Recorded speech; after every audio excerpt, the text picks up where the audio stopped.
Take me away until only Om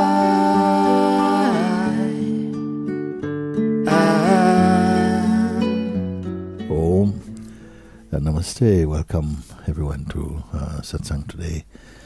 And I'm actually very happy that so many people felt to come today. What triggered today's satsang was a few days ago you were talking, and I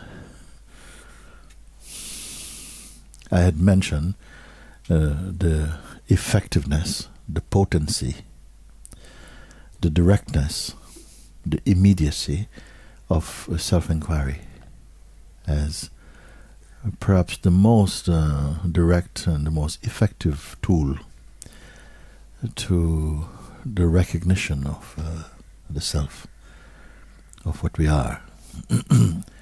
Now, and I'd said that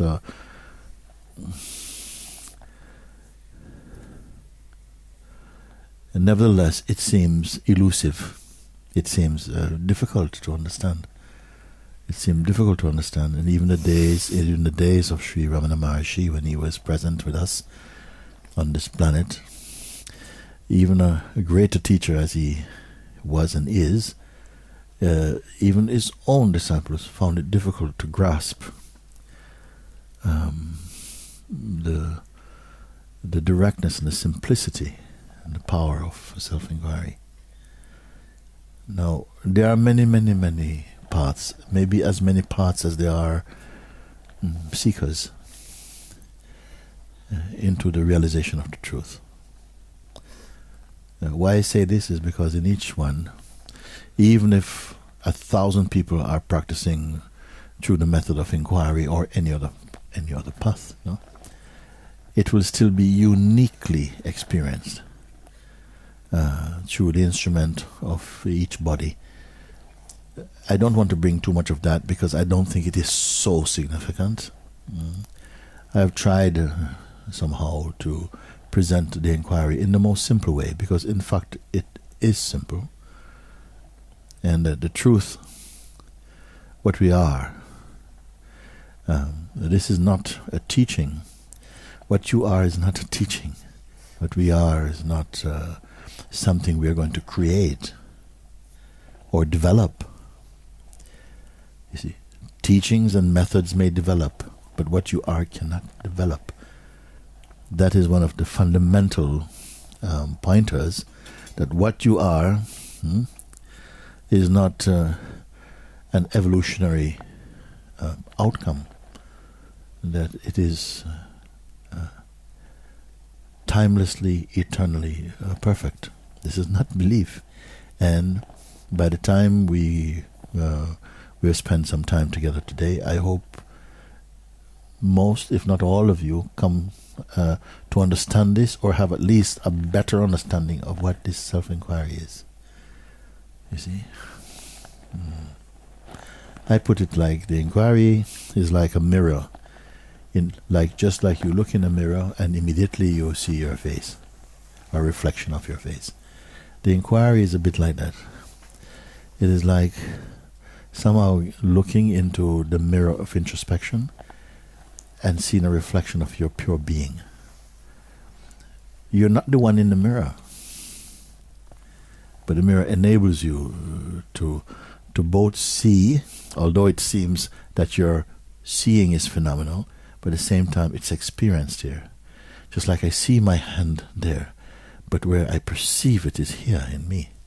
Everything is inside of us.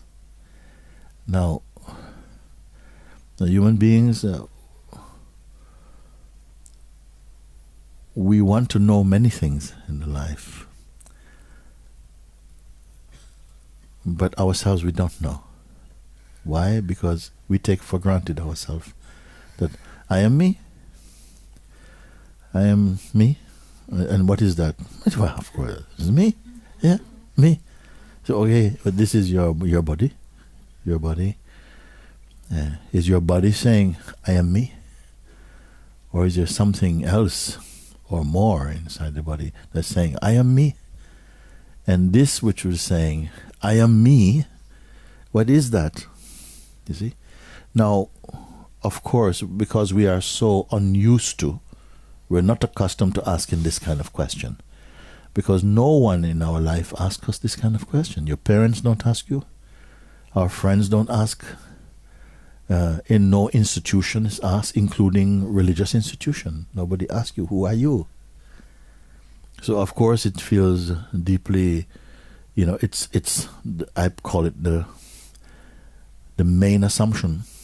We just assume that it is our body, I am my body, and my beliefs and the conditioning that arose in my body amounts to what I am.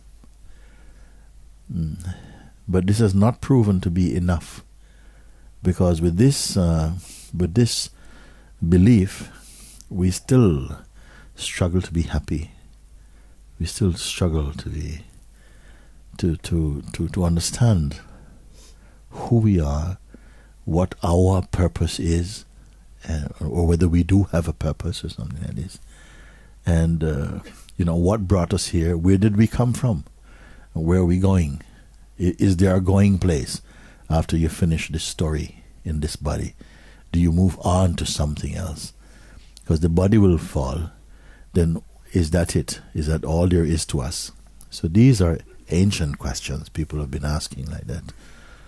And we have many theories, we have many ideas about life, but few know. Many beliefs, many doctrines, but few sort of know inside the heart. You see.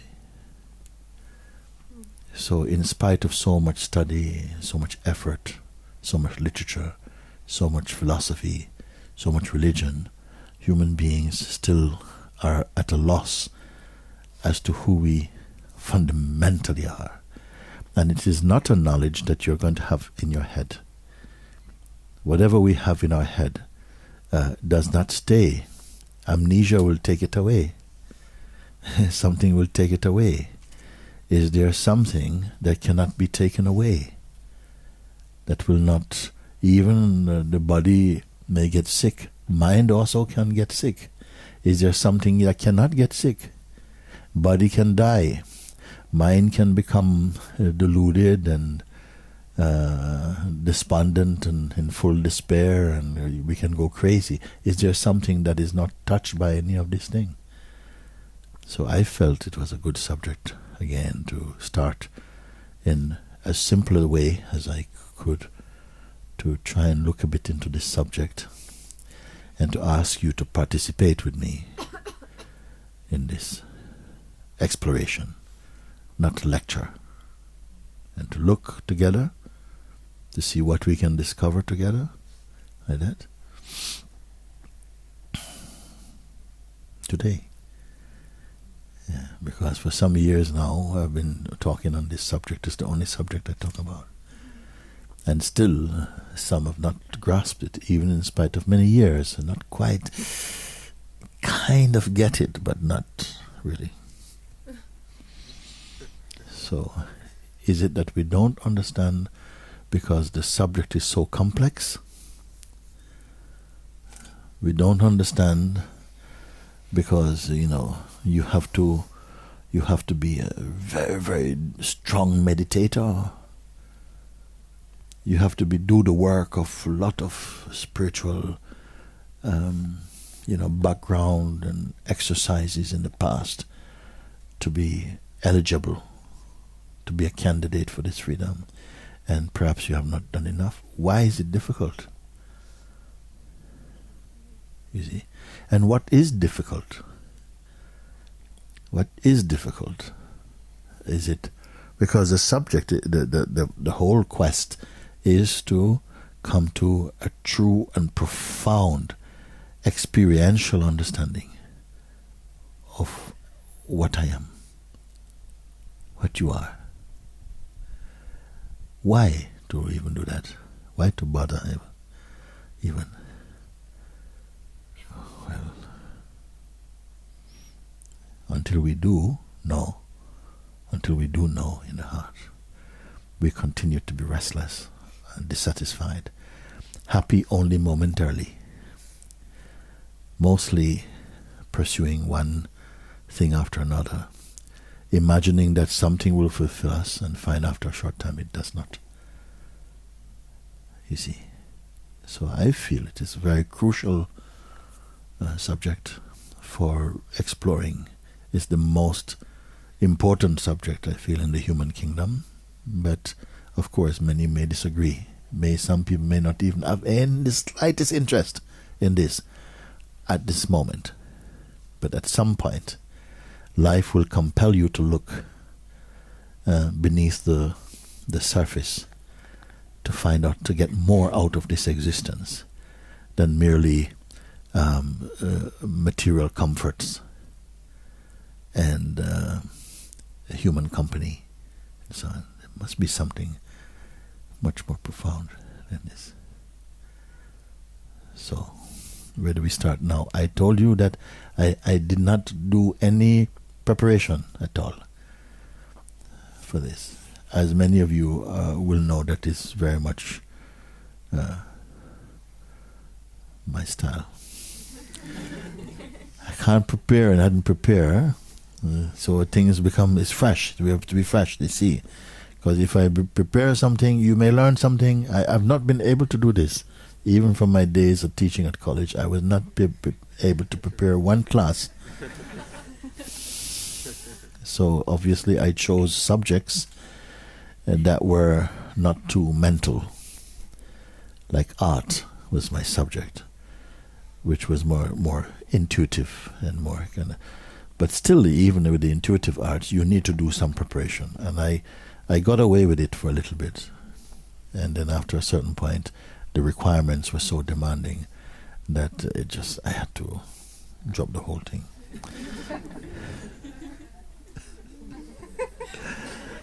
Something inside knew that life, I could not be, it had to be, everything is spontaneous. It was not a belief, it was not an attitude. I just could not help it. It had to be just, it has to be now. Something, it's just now, it's fresh. It wasn't a philosophy, it wasn't a belief, it wasn't that I thought about it. I was just not able to function like that. The plan I had, in any meaningful, deep, rigid way. At best I could manage was to make some feeble sketches, which themselves I saw went through innumerable changes before. You see? So I feel the most truthful way of encountering each other is to come fresh and empty. And then what happens, something else happens. Out of the spontaneity of us being together, we're in real time with the universe. Because the universe is not planning somewhere down the road. It will produce seeds that will take time to sprout, but it doesn't plan how those seeds will sprout. All of life is one thing. This is another thing that you're going to find out, not as a teaching, but as discovery. I don't know how much today. Today I only want to focus on the fundamental thing, on the basic thing. We don't need to know so many things. We just become confused. You see, you just need to know the right thing, the thing you need to know now. You see, you don't need 50 keys to open one lock. You need the right key. You understand? You can have 1,000 keys and you'll just be 1,000 times confused, more lost. You just need the right key. So today I'm hoping that we have found the right key to open what? The mystery into our own nature, like that. So it sounds a huge thing, huge thing. But I say it's the most simple thing. One, why? Because what we are trying to find is already here. First thing, isn't it? What you are trying to find is not somewhere in the next room or someplace in some divine vault waiting to be discovered. It is right here. It has always been right here. And what you're going to find is that it didn't arrive here.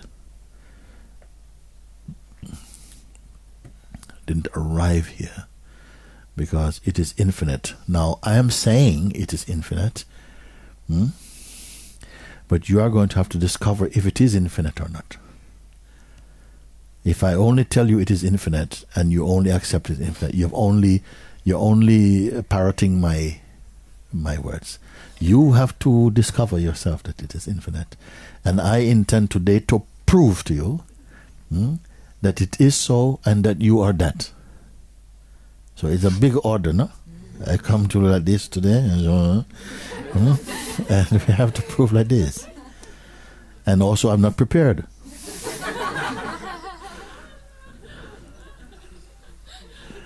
So let's see how it goes now, okay?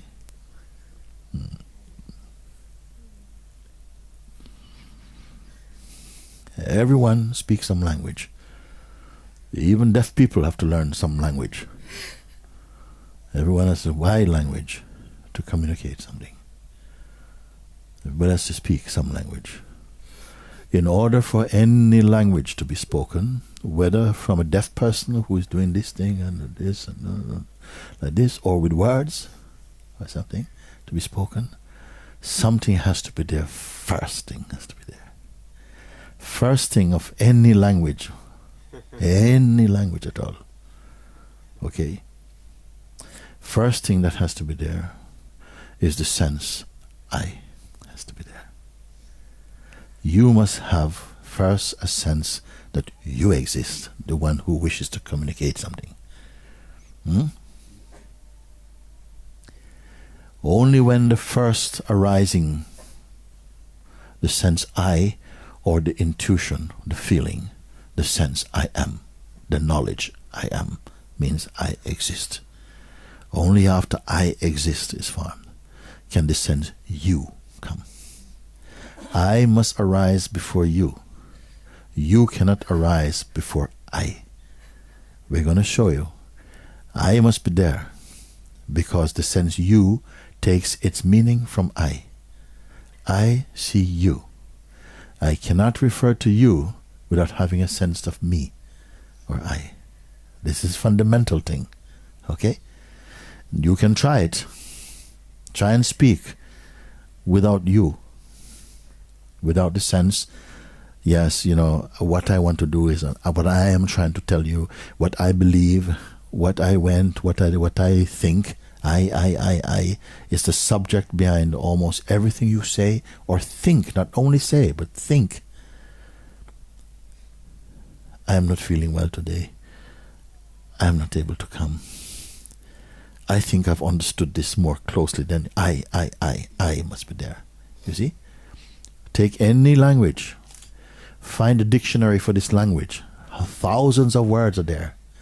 But no one is more important than I. None of them have any meaning without I. At least a sense. Who is speaking? Who is understanding? Again, it is myself. I.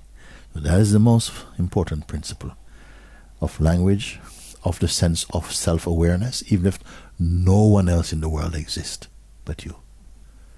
You'll be aware of yourself. You'll be aware of the feeling, I exist, I am. Even without the words, you would know you exist. This knowing that you exist is the feeling I am inside the body. Where did you get this feeling I am from? Was it from your parents? Where did it come from? Your name you received from your parents. But no parent has ever christened their child I am. Or I. Nobody. Okay? Let's call this baby George. Let's call this baby Susan. For a while they're calling, hello Susan, hello Susan, hello Georgie, hello Georgie. This thing doesn't know I am George. Just looking. It responds to feeling of warmth, of love, of milk. It doesn't know it's called milk. It doesn't know this is mother. It doesn't know this is father. It doesn't know anything at all. But it is somehow naturally self-aware. soon the sense begins to, the consciousness is developing. And the first development, it becomes aware of itself in the form I am. It doesn't say it. You see, the I am is there before the words I am come. The I am is there as an awareness of yourself, the sense I am. That is the first knowledge. That is the first knowledge. You see, as I said before, if nobody else on the planet was here, you will still know you are. You will still have the feeling, well, I'm here. If you woke up one day and there's no one, the whole planet has disappeared, at least the people, you will say, where did they go? You didn't say, where did I go? You will know, I am. This I is there. It witnessed the absence or the presence of others. The I must be there. Okay? I am keeping repeating this I because it is the fundamental precept, the fundamental, the essence of language itself is I. It's the one who speaks, the one who listens, the one who lives, the one who thinks I die, I go, I come, I sleep, I'm awake, I. I see you, I see your sister, I see my mother, I see I is there. So, as soon as the I arises, first the form is there, the consciousness which is the knowing capacity, has to develop sufficiently to be aware of itself in the form I am. Just I am. When it believes this I am, it needs a body also to feel I am. It needs a body to feel I am. As soon as the body comes and the feeling I am, this body come. The feeling I am, this body come. Second one. Once it knows I am this body, other knowledge can start to come on top. That is the root knowledge. Other knowledge, this is my mother, this is my father. You see, otherwise the father has no meaning. The parents give birth to the child, but the child gives birth to the parents also, because until the child is born, you are not a father and you are not a mother. When the child comes, then the mother comes, then the father comes. You see? So this sense I is fundamental. One I in each form, the sense I am must arise. The sense I, if you cannot speak, the sense I am, meaning self-awareness must be there. Then self-awareness believes I'm a woman because I've got female body. I'm a man, I've got male body. You see? The sense I am is not the body, but when it believes it's the body, then it believes it's the body type. The body type is male or female. It says I'm a man or I'm a woman. This is the beginning of concepts. Why? Because the I am is not the body. The I am, you may say, is a kind of intuitive knowingness. You may call spirit. You may call the sense of being. It is not an object. It is a sense. It is actually consciousness that is speaking like this. So this is the first thing. You cannot say, I am not. Because to say, I am not, you must be there to say, I am not. Okay? So, we will come to a bit more about these things. Now, if the sense I am is not the body, and if it is not the body, and it is not other thoughts that come like, I'm a girl, and girls wear pink, and boys wear blue, and then I go to school, my mother is this, my parents are Christians, my mother is Christian, my father is Hindu, I don't know what that is, whatever, like this. You see, this is the building of concepts, and with the building of ideas or concepts, then I am, which is none of them, embrace the concepts, and an identity is formed out of this, and every identity is unique. Every identity is unique. Every circumstance is unique. In the same way you go to bed and you dream, a very unique dream, that even someone you love, your twin or your beloved is next to you, they can't share the same dream with you. Your dream is unique. In the same way, your perception of the waking life is unique. In the sense of how things feel for you, how they taste for you, what you think they are. Some days you like something, sometimes you don't like the same thing. Like that. Nobody can control it. You say, somebody come to you and they say, okay, what temperature do you, suppose you have someone, a good servant, and they say, what temperature do you like your bath to be? They're going to go to a bath. And what temperature do you like? You say, I like it to be 38 degrees. 38 degrees. Tomorrow they come, you say, it's too cold. But you said 38 degrees. It's 38 degrees. You cannot be consistent about this thing because your body's changing, your feelings are changing. So whatever you regard yourself to be, even this cannot stabilize. Things are changing. Your moods change. Your feelings change, climate change, people you're thinking change. So nothing is so steady in this field. Yet we seem to be living in one common earth. One earth. Right now, nearly 8 billion human beings are on this planet. And we all have the same one house. All of us are living in the same one house called Earth. And it has to cater for all these different ways of being. All these different ways of being. Now, let's come back to our point. The sense I am. I said the parents did not give you. Nobody taught you the feeling I. Where it come from? It is synonymous with existence. It is the way in which consciousness, which is what we are fundamentally, this is the way that consciousness announces itself in the body.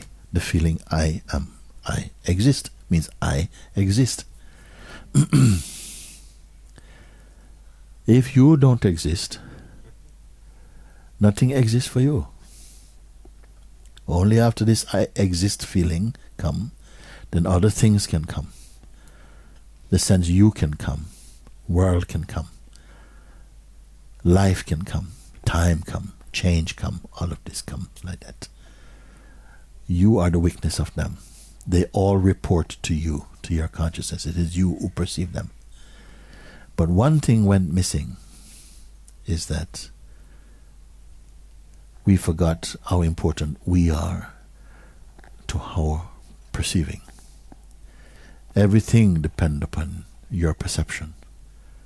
Everything depends upon the way you perceive them. That is how important you are. You feel that, you study and learn many things, and you believe or disbelieve many things.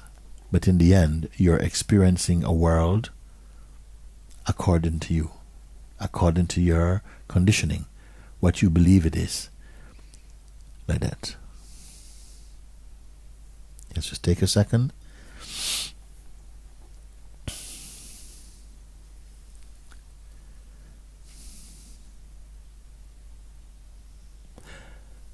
We say I. We say I. I think, I believe, I want, I do, I don't do. I accept, I don't accept. I. Then I ask you, what exactly is I? Now, if you answer me with anything I tell you, like I am consciousness, if you try it, I am consciousness. You may say the words, I am consciousness, and from the point of view of words and language, it is correct. Yet it is not true for you yet. It's just words. Very often it's just words. I am George. What does it mean, I am George? Who the hell is George? I am George. What it means, I am George. I'm Susan. What is Susan? It's just name. The I am is there even before the name come, because without the I am consciousness, the name has no meaning. It's the I am consciousness that accepts any name. You can change your name, You can change even your belief, your religion, your country. You can change your partner. You can change many things. But something fundamentally remains unchanged in you. We want to find out what that is. Not intellectually, but experientially, we need to find this out. Because until we do, we are feeling that we are restless. You imagine something is going to make you happy, but after a short while, it doesn't make you happy. You look for something else to make you happy, and everything is only for a time, and everything is only in time.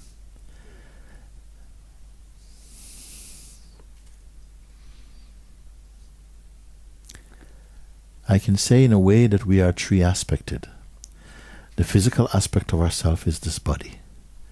The body was born in time, lives in time, and departs in time.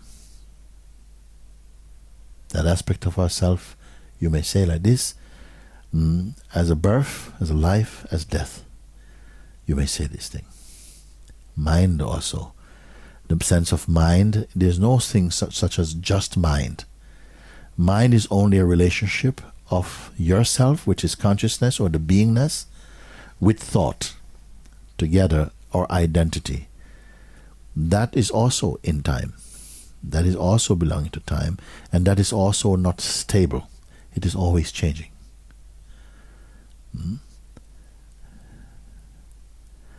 That from where the body and the mind emerge, like a tree emerging out of a seed, that from where they come, the seed of them, we call the pure self. This is the goal or the aim of all spiritual seeking, to find where you come from, your source. Most seeds, as soon as they germinate, the seed is finished. It starts to become something else. The difference with the self is that when it germinates into a living being, it does not change. It remains the source. You see.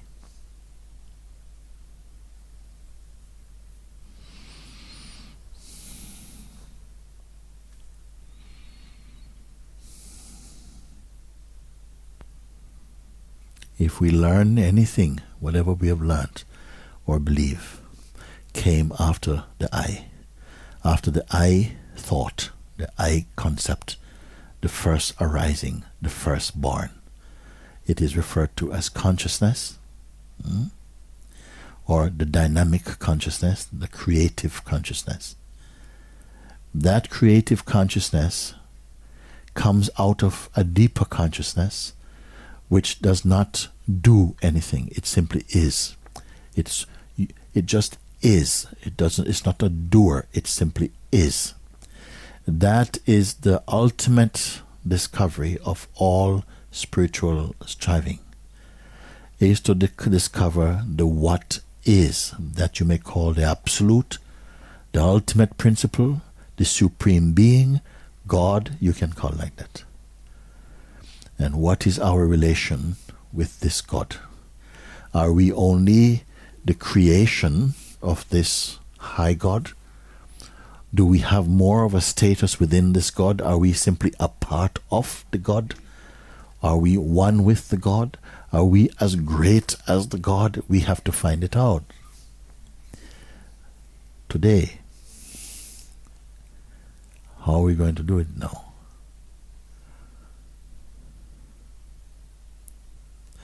Because the belief is there, because the fundamental belief is there, first I am, and then the I am splits into I am the body. The I am sense exists by itself. It does not need anything, but it's as though it is compelled by some power to identify with the body. The identification with the body makes room for other thoughts to come.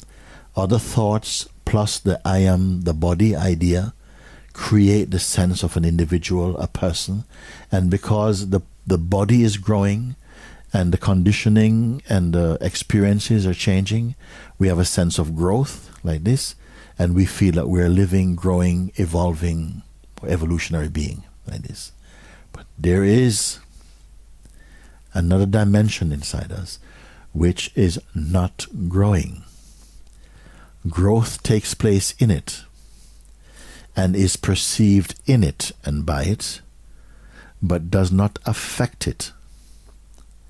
This is why you are able to perceive subtle things, and you're going to see that you're perceiving and have the capacity to perceive a lot broader than we presently do. Everything that you see, even the most subtle things, like there are thoughts and sensations which have no name yet, but you perceive them because of the subtlety of consciousness. You perceive them. There are some feelings you are not able to really put any name to them. You are the perceiver of them. Subtle thought, sensation, imagery, feeling, projections, discriminative powers, the power to discriminate between fantasy and actuality. All these things, a capacity nobody taught you. It simply arises within your own consciousness. This is the marvelousness of the consciousness, the root consciousness. The root consciousness is there,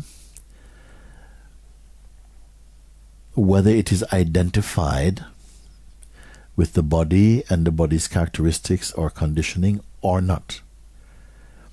One of the great steps of spiritual discovery is when we are able to recognize the sense I am without combining it with any other thought or feeling.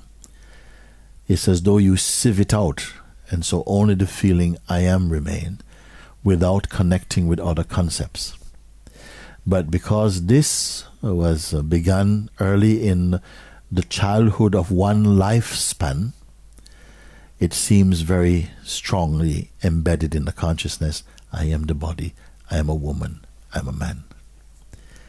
In the beginning, for many people, there is no aspiration, there is no desire to go beyond this belief, which seems like it's an unchallenged fact that I am a woman.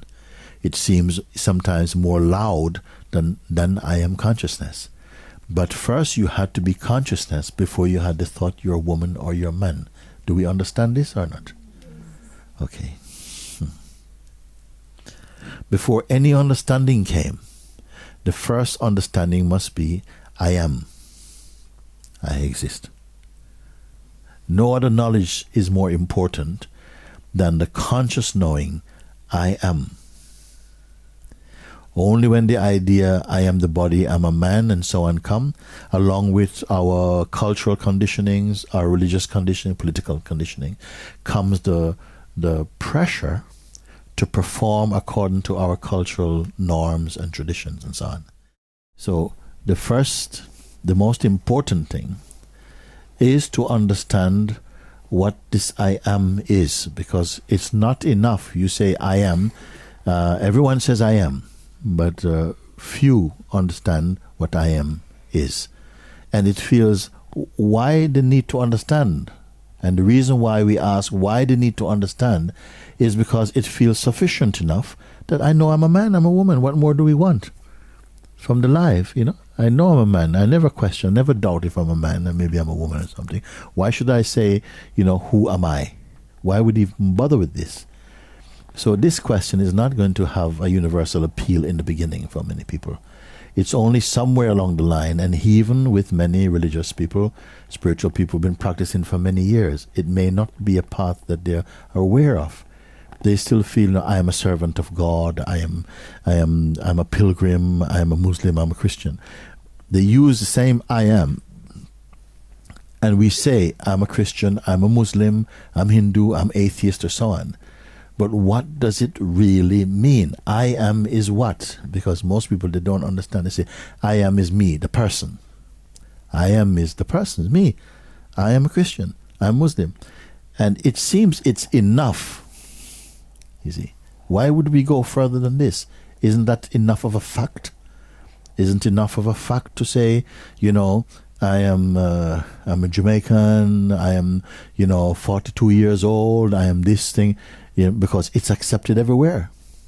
It's your credit card. It's accepted everywhere. This one. No one ever challenges it. But it is put now. When you say I, what do you take your I to be? Because, as I said before, it is written, God says, I am. I am. But the devil also says, I am. The ego also say, I am. Even a mosquito believes, I am. Everything feels. Life says, I am, inside the farm or something like that. No? So we are just trying to see, which I am are you speaking from when you say, I am? And if you listen keenly, you'll see almost always, go to any restaurant, sit down quietly, listen to conversations, I did this, and see when people speak as I, what are they referring to? And you'll soon see it is, I am this body, I am this person, I am my conditioning. That is as far as we go. It will not be enough to recognize the truth on such a flimsy assumptions. It's very important to understand what I am actually is experienced inside this body when you say I am. And we are going to go now into that. I want you first to understand the difference between an assumption, because mostly we are learning from second-hand concepts that's handed down to us that we have never challenged. We just, like a child can learn to speak a language without understanding what the real meaning is, just by growing up in that environment.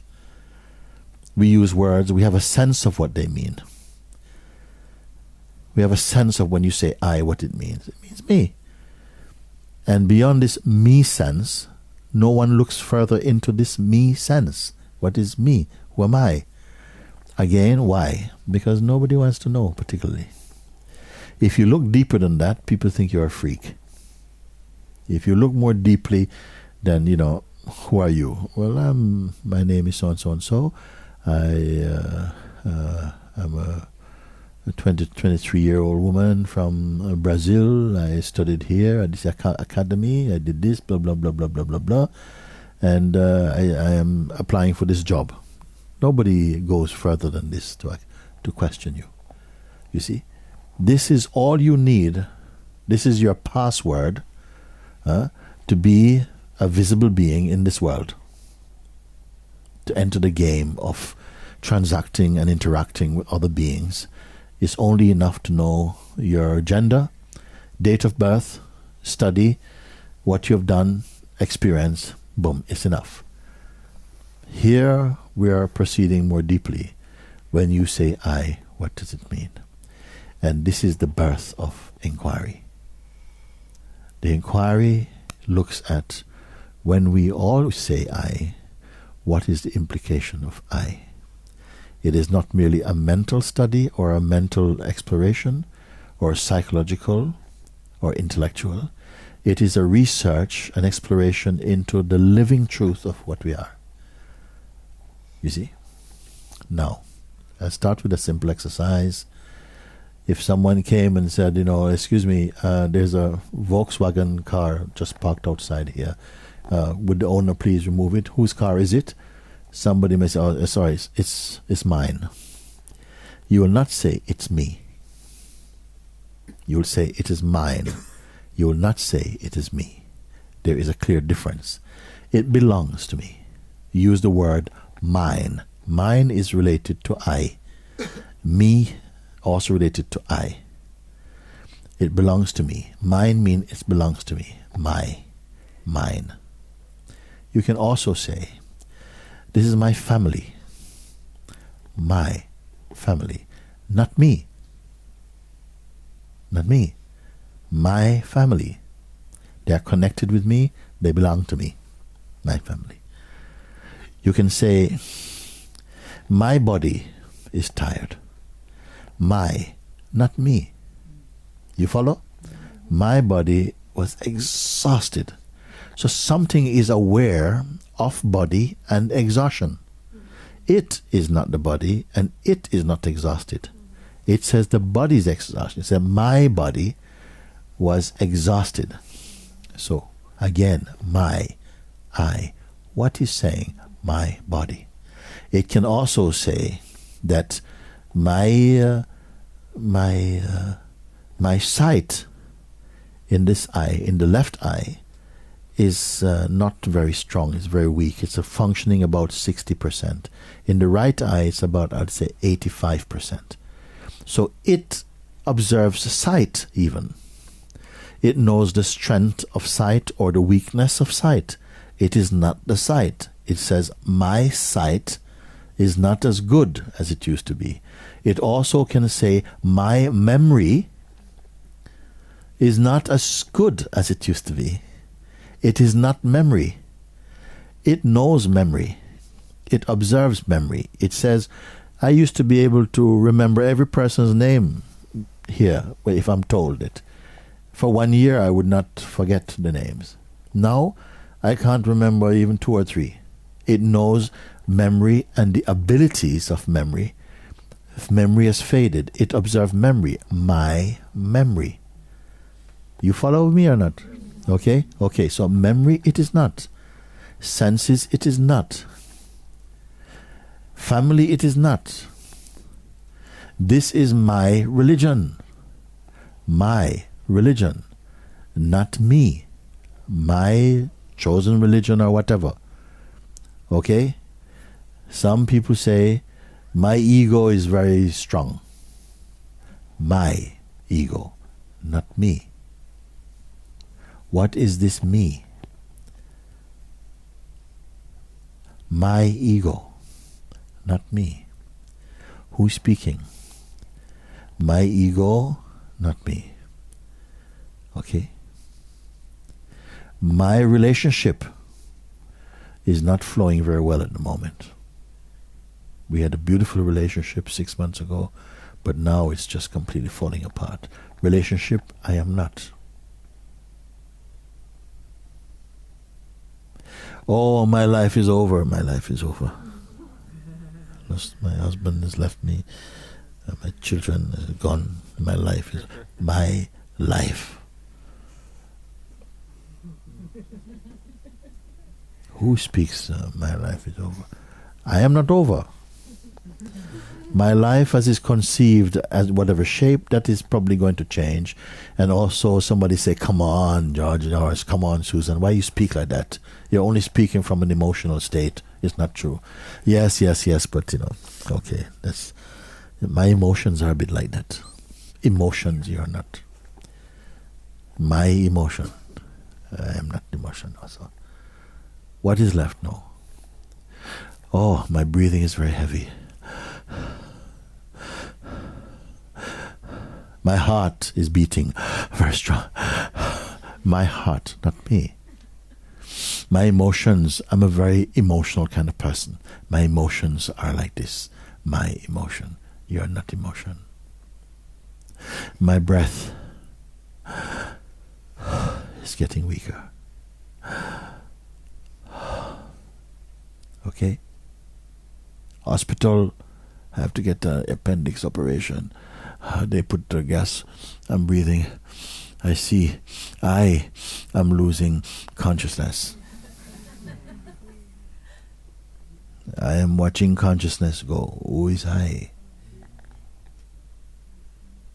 Who is I? When any of these, I can say, I am not. They depend upon me. I am the weakness of them. I am the seeing. I am the weakness of them. They are not witnessing me.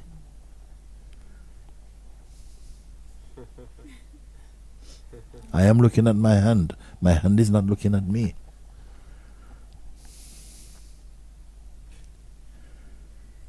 This is my autobiography, not me.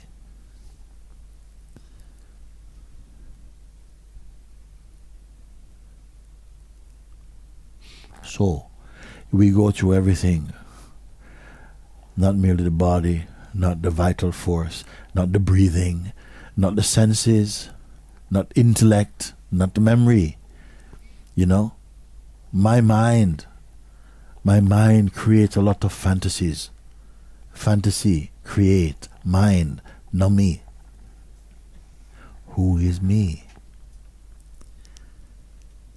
So for a moment, leaving all these that you say belong as mine.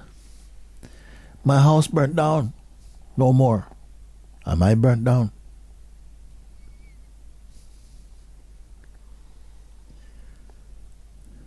Who am I? Now, looking at all these things, my life, my dreams, my future, my past. I don't have a good past. I had a troubled past. Past, time, all of this, not me. I'm the weakness of them. So let's leave them all aside for a moment. What remains is the sense I, or I am. Take a moment. Feel this sense I am.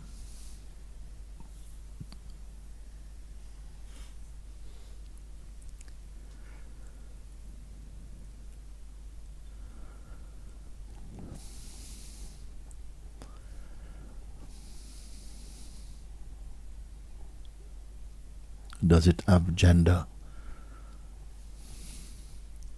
Does it have past? Does past stick to it? When it says, oh, the past is gone. Oh, I don't have any future now, my future is gone. Whatever we speak. Emotions, relations, philosophy, memory, intellect, breath, heartbeat. All these you perceive. You who are perceiving all of these, what are you made of? You're not your body. Some people born boy got converted into girl later also. Some feel that they are different orientations. They perceive that. You're not that. Who are you here? Don't imagine, no. You already said imagination, you're not. That which is aware of imagination or actuality. What actually are you?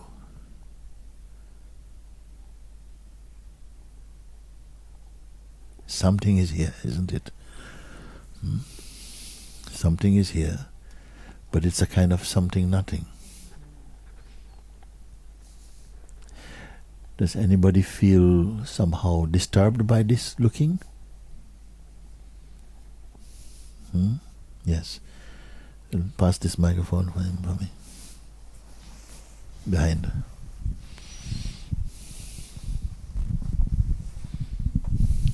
What I observed just before, it's like a ping pong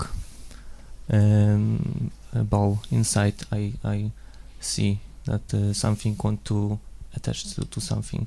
Yeah. Search. Something is going ting tong, ting tong, ting tong, ting tong, ting tong, ting tong. But you are not going ting tong, ting tong, ting tong, ting tong. You are watching ting tong, ting tong, ting tong, ting tong. But you are not ting tong, ting tong, ting tong, ting tong. Isn't it?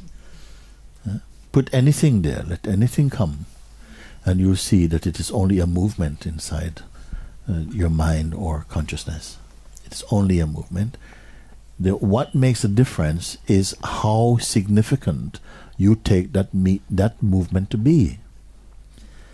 If you say, wow, man, this is, oh, look at, oh no, then you see right there, what we are doing is creating a relationship with that and personalizing it. When you personalize something, it seems to bring it much more intimately. It seems to make it more true for you.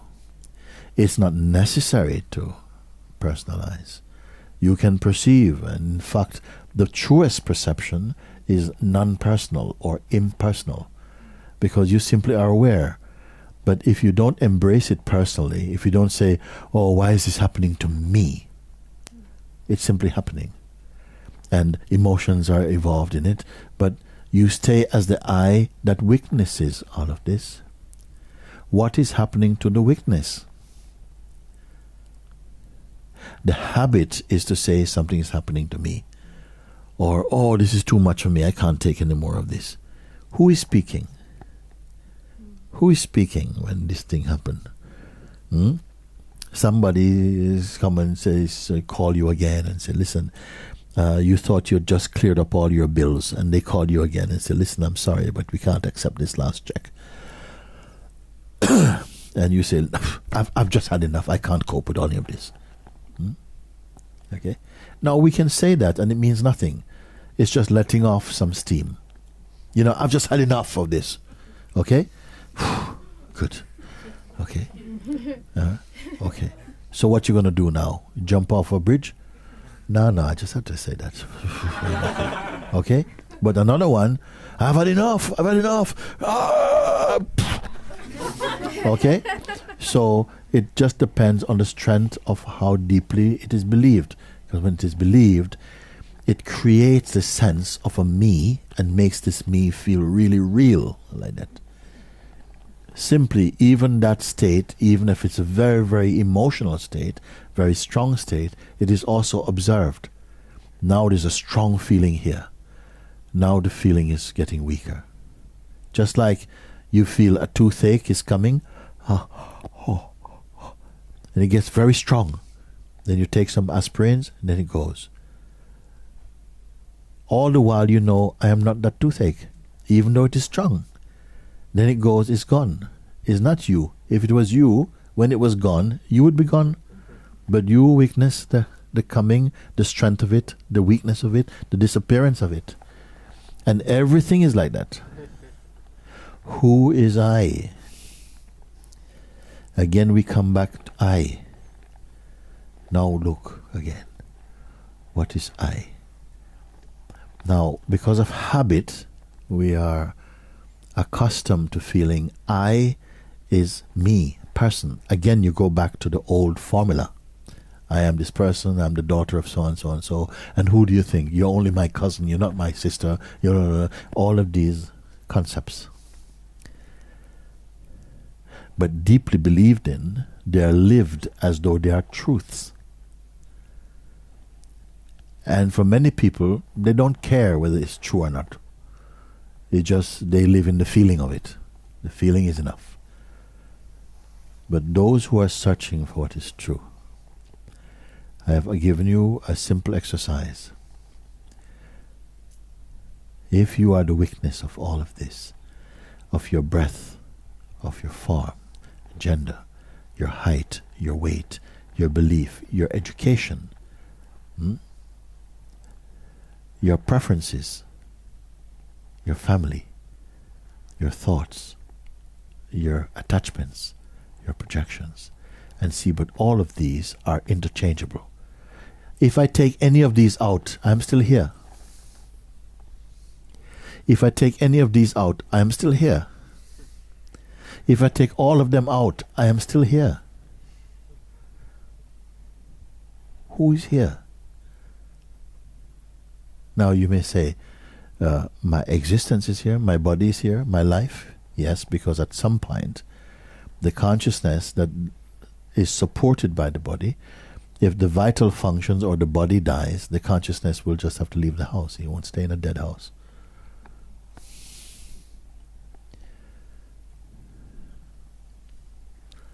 I just want to come to this point. Are you having a sense now that you are not merely the object of the body? Does anybody have any query about this one? Okay, over there, what you want to say. And be quick with this. Yeah. Just pass it on.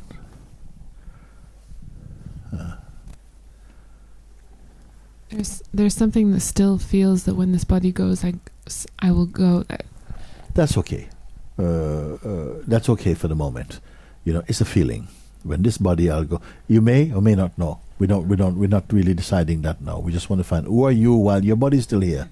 Yeah, something's stuck on this after the body goes. Yes, because that is to do with some kind of fear. You see, when the body goes, what will be left or whatever. But let's find out who you are while the body is here. Okay? Then we'll see if we can find out who you are when the body is not here. So now you're here when the body is still warm, so we can carry out this type of exercise and find out. Let's see what you actually can experience. Not just believe now. It's not enough that you simply believe or accept, but what are you seeing? What are you experiencing inside? You see? You say, and we talked about it, you can perceive the functions of the senses, the mind, the body, the vital force, all of these things. The world coming and going, boom, boom, boom, all these things coming and going. Sleep coming, sleep going. Dream coming, dream going. Waking state coming, waking state going. Who are you? You see? And I don't want just a mental answer. Oh, yes, I am the consciousness. Because it's just word. It has to be somehow informed by actual seeing. When something really has been understood. There's a difference between an intellectual understanding and really understanding opening up, flowering inside you. So we've come again to this place. I see all of this. Who am I? Who are you? Please now take a look. Don't imagine. Anything you imagine is also come and go. The one who imagines is what? Who are you? Who perceive imagination? Feel. What is actually here? Are you something tangible? Are you this body? Is it clear for anybody? Is it clear for someone here that I cannot be merely my body? Is it clear for anybody here? Yes, okay. If I am not the body, then what can I be? Look, don't just go into the mind and start to speculate now. Don't want speculation. It's enough what we have looked and how we have looked so far. It's enough to give you a next step, Then what really is here if I'm not the body only? Maybe the body allows me to make this inquiry, allows me to talk about it. I need a mouth to talk about it. Okay? But what really am I? Look. Do I have a form? Am I particularly a woman or particularly a man? Is this fundamental to me? Me is what? Who am I? Something tangible or intangible. And don't imagine. Simply look. Feel.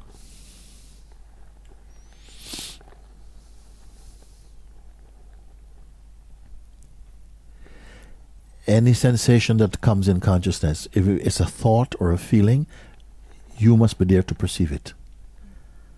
It is secondary. You're primary.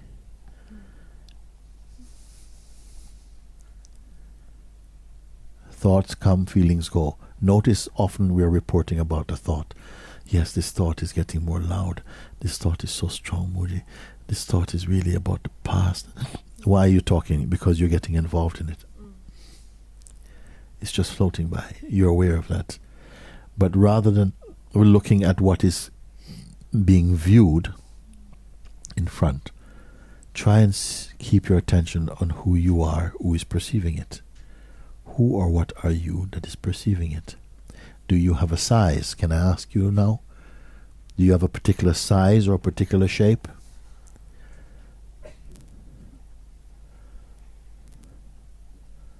Do you have a particular size or a particular shape?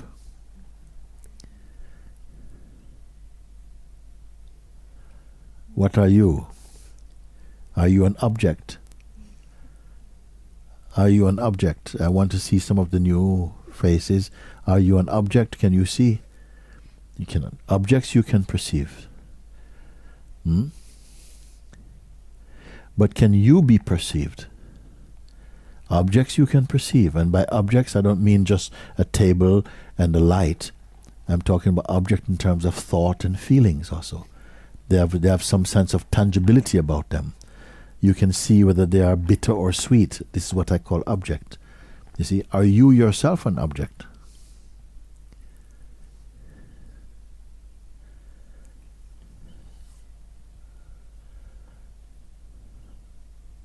And why not? Why are you not an object like other objects? Do you see people, different shape, different form, different races, different countries? Okay? If you are not the body, who are they?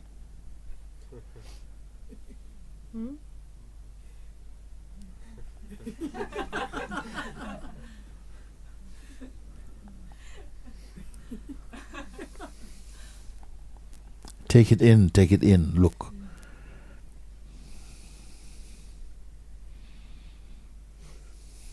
Inside this body, where are you particularly? And as what? Do you look like your face?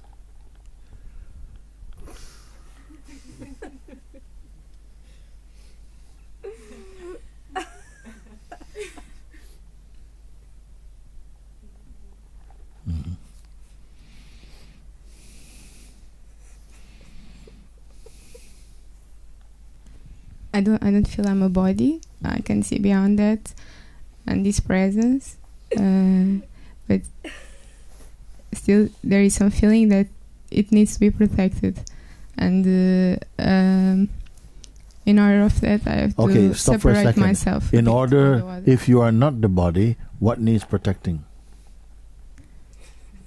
I know. No. Don't say you know. We're not going to sweep over anything today. I want you to look clearly so that we stop speaking things that we are not clear about. You see, if you are not the body, and are you clear, some of you, that you are not merely the body, that's not cursing the body. I'm not telling you to harm the body. I'm telling you it's not important. I'm saying that it is not fundamentally what you are. It's not the body saying, I am George. What is saying, I am George? What is saying it then?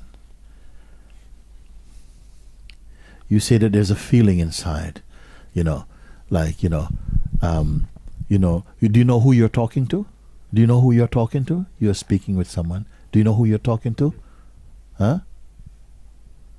How dare you talk to me like this? So who are you exactly? Who is speaking this? I know it's just some identification that is still there, and I try to identify what is identified with.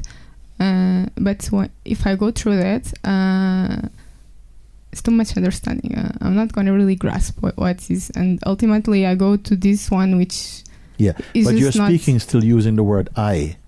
Do you have a license to use this I? You're using it very freely. But I try to look at who is the one who's doing that, but what I find this too difficult. I again. I have to try to catch every one of this I that you're speaking. I try to see who is actually doing these things, but I just find it is too complicated for me. You being what? Who is speaking? Listen, first of all, I'm not leading you towards any state of confusion. Mm-hmm. I'm only showing you how confused you are anyway. And then to bring you back to a place of real sanity. The only reason why you are not aware that you're mad is because everybody else is mad. Because we don't know who we are, but it's just like a whole village that's mad elects a mayor and a psychoanalyst out of one of the mad people. I'm just saying like this. I'm making a little bit of joke about it because we're getting too serious, maybe, I don't know. But a little bit, we don't question this because you might feel we're getting more confused. The fact is that we are confused, but it's just that we're happily confused for a long time. Because when everybody is confused, we can just hide. We can just keep making out that we are together, we're really together, So at least sometimes coming into a state of confusion is part of growing out of confusion. just to show that the ground that we have been standing on is not quite a ground. We are going to pass this to show you your true ground. And no one can make you ungrounded when you see the true ground. Yes. This ground appears as it's falling away. When after a while, I'm being out of this context and this environment that is constantly pointing to what am I really, because there is still something not grounded or is still interested, even though I cannot exactly identify with what's that. But well, okay, let's before we go too far, because if you go too far, you're going further into confusion. Anyway, I'm here now. Yeah, but you are aware that something, when you are not here sufficiently in a physical way, that there's something that comes back that feels a bit ungrounded, and a kind of ungroundedness and so on. And then that is believed, you see. Now, this ungroundedness that you may feel, there's an awareness of this ungroundedness. What happens is that you're too much believing in what you see. Wait, you are believing too much in what you see, and you are interpreting with the old mind, with the old regime of thinking. So a feeling is there like, I don't feel grounded, and it's believed. But I don't feel grounded is only a thought, being perceived. That which is perceiving the ungroundedness thought, is that ungrounded? Does it need to be grounded? You must experience your discovery and affirm it. I'm going to show you no thought can destabilize you. No thought, no concept can destabilize you except if you believe in it. Because you are there before any concept came. Concepts came subsequent to you. You are not a concept. You are the witness of them. So if you feel that this thought just confused me, that is also a thought believed in. It is the believing in and the identifying with it that gives it that potency.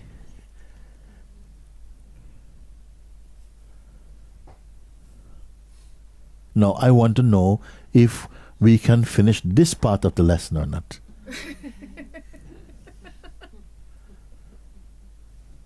Otherwise I don't proceed. Yeah, come.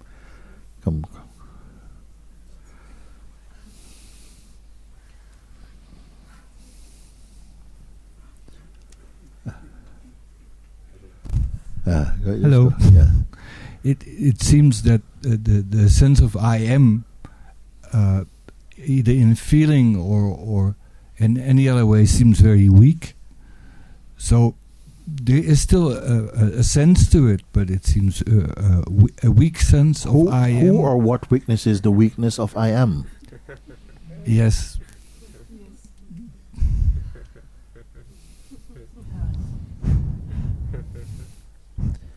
Who or what is witnessing the weakness or the strength of the sense I am?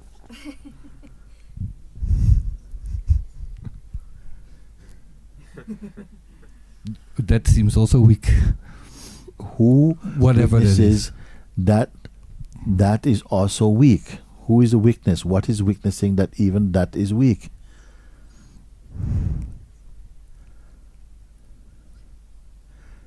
Is it after the I am or before the I am?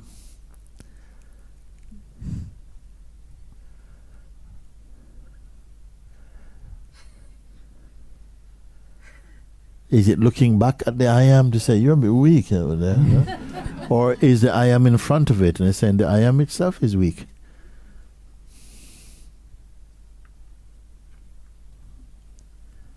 This has to be clarified, you see.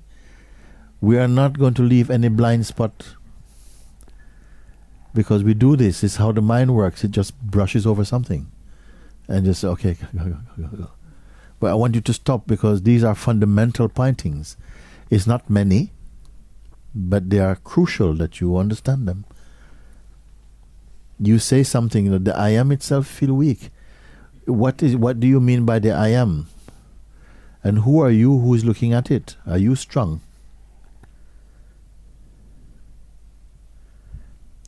And the I am itself, does it have any quality to be seen to be weak or strong?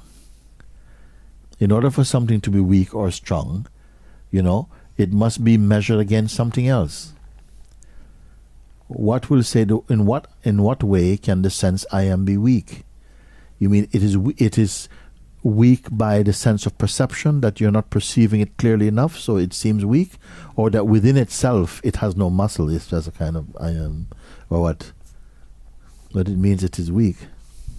The perception of it seems weak. Perception is seems weak. And the perceiver is what strength? The perceiver of the perception. That which is aware that even the perceiving is weak. Come, you have to do this, or I close up the evening and we gotta go and watch some TV. I want to know from you, who is, what is there to say that it is weak? In what way is it weak? What is I am? You make sure that the I am is the I am itself, not something maybe being created or imagined. It's just something that has the idea it has to be strong. So there's an idea that the I am should be strong. Okay? There's an idea that the I am should be strong. Whose idea is it? For me, it's more like the presence of I am should be a strong presence. Okay. I see. Okay, this I understand what you mean. The sense I am should feel more strong in the body. At present, what feels more strong than I am in the body?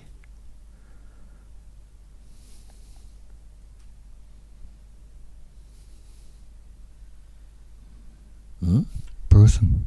The person feels. Thank you. The person feels stronger only because the person is more loud. Yeah.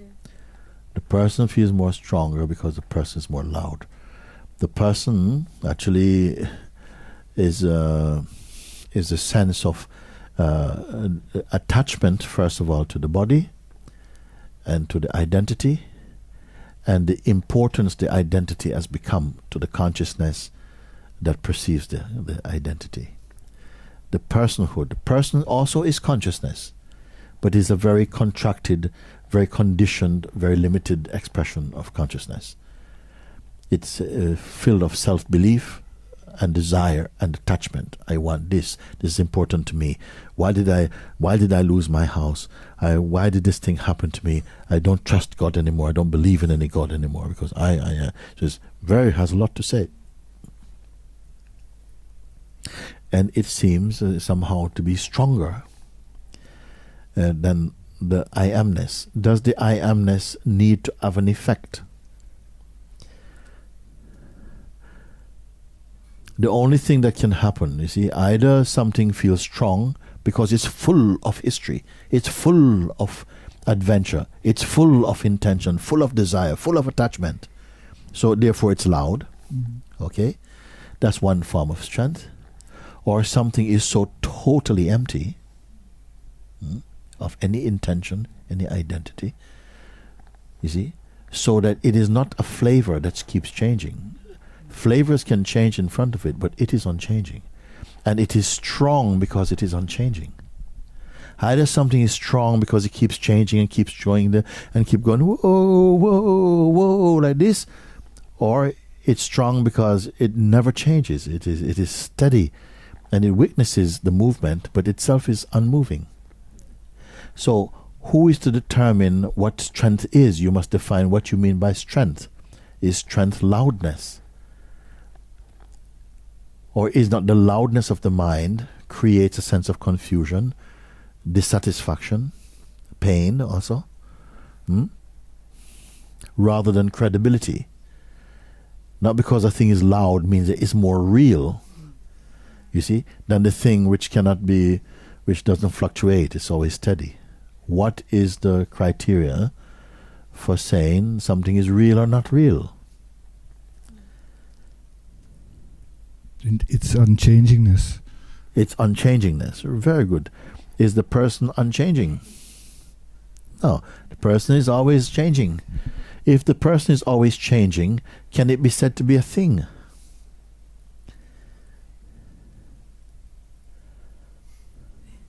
What is the shape of an amoeba?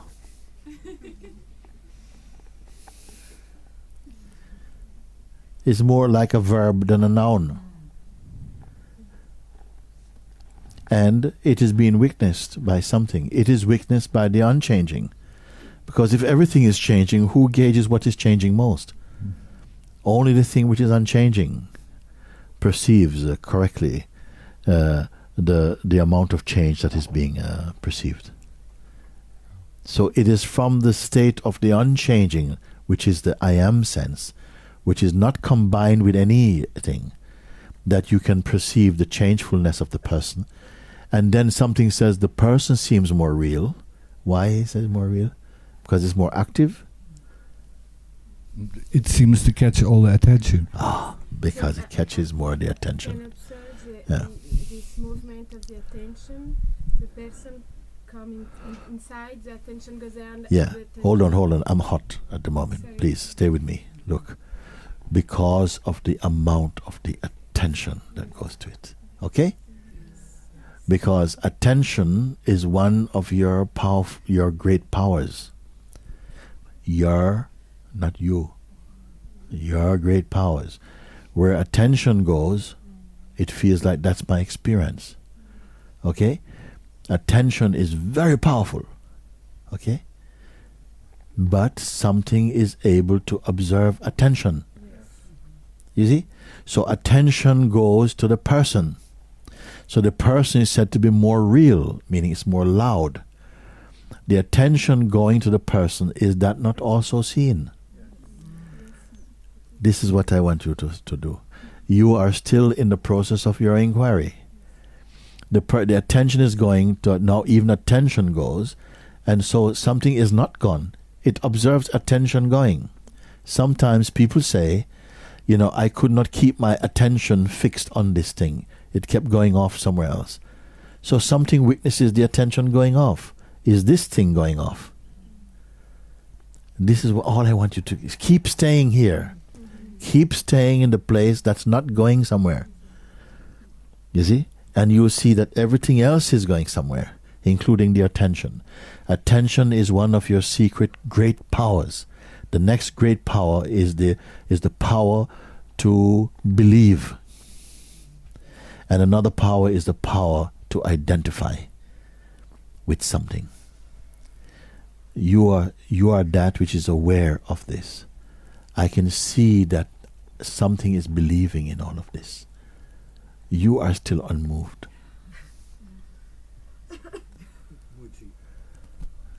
It seems that I am the attention. I seem to be, that is me, the attention. But then, if you were the attention,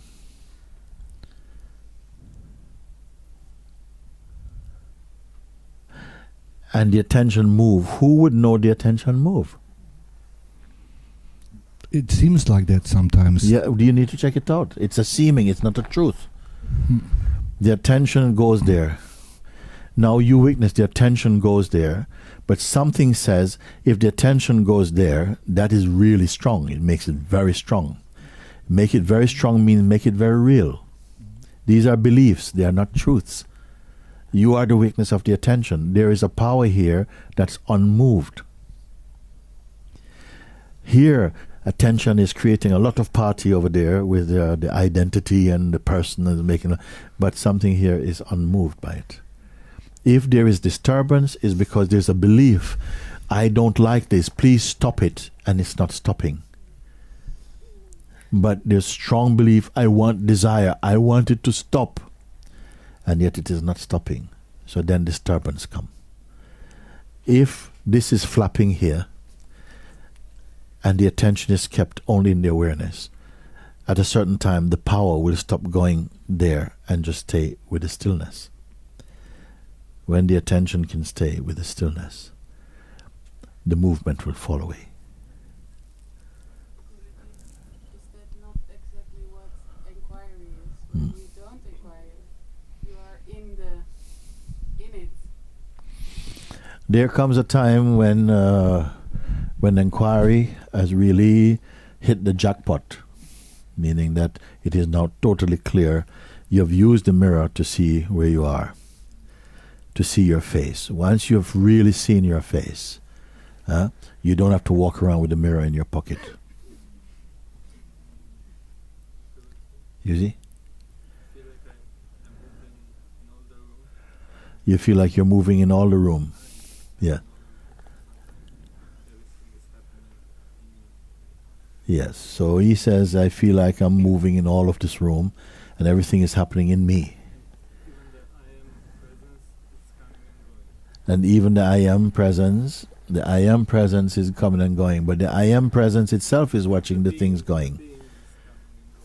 The sense of being is coming and going. When the sense of being is gone, what remains? When the sense of being is here, what remains? It is not any different. The sense I am is coming and going. We are coming to the point from the person perspective, like I am doing this, I want this to be my life, I, and seeing that this I is mostly made up of belief, conditioning, and false identity, limited. The consciousness by nature wants to be free. Nobody taught it to be free. It just naturally wants to be free. Just like when you're feeling unwell, you don't need a doctor to tell you you should feel well. You know within your own self you feel unwell and that you naturally want to be well. You don't need education for that. In the same way, the consciousness naturally knows itself to be free. When it is bound, it can only be bound because it purchases some idea from the psychological mind that is not really bound. It is just particular. You see? And it likes the particularness of being a person. It likes the sense of privacy. It likes that nobody can know what I'm thinking. It likes the fact that it can achieve and be somebody special by being a person for a while, until it wears out of that. Then it says, no, this game is a bit too weak for me now. I want something more strong. Then it maybe can look. So going back to the attention thing. He said, going back to the attention thing, yeah. What I feel is like I know that I'm lost and I lost the attention inside. Okay, she said, I know that I lost the attention inside. Not at the same time, but just a bit after. Yeah. Not at the same time, but just a bit after. Okay, just a bit after I realized the attention was straying. In the moment that Yeah. you're lost in whatever thing with the persona, Yes, then you realize, oh, I've been identifying. But in that same moment, yes. you didn't have, you were not. Yes, but only after the fact is there the recollection that, oh, I was not being present. I was going off with the attention had gone off somewhere. Does it mean then that you always have to be consciously conscious? You always have to be consciously conscious. Because if you have to be consciously conscious, you'll be tired. Yes. You see? So it must be something more subtle than that. I would say this is okay in the beginning, once we are beginning to look like this, and you see that, wait a minute, I can see that the attention is going off or whatever. But I am asking you to pay attention more to the thing which is not going off. As you start to pay attention to that which is not going off, not coming and going, then you will not lose energy in noticing it. Because it doesn't exhaust energy. It takes a lot of energy to be a person. It takes no energy to be yourself.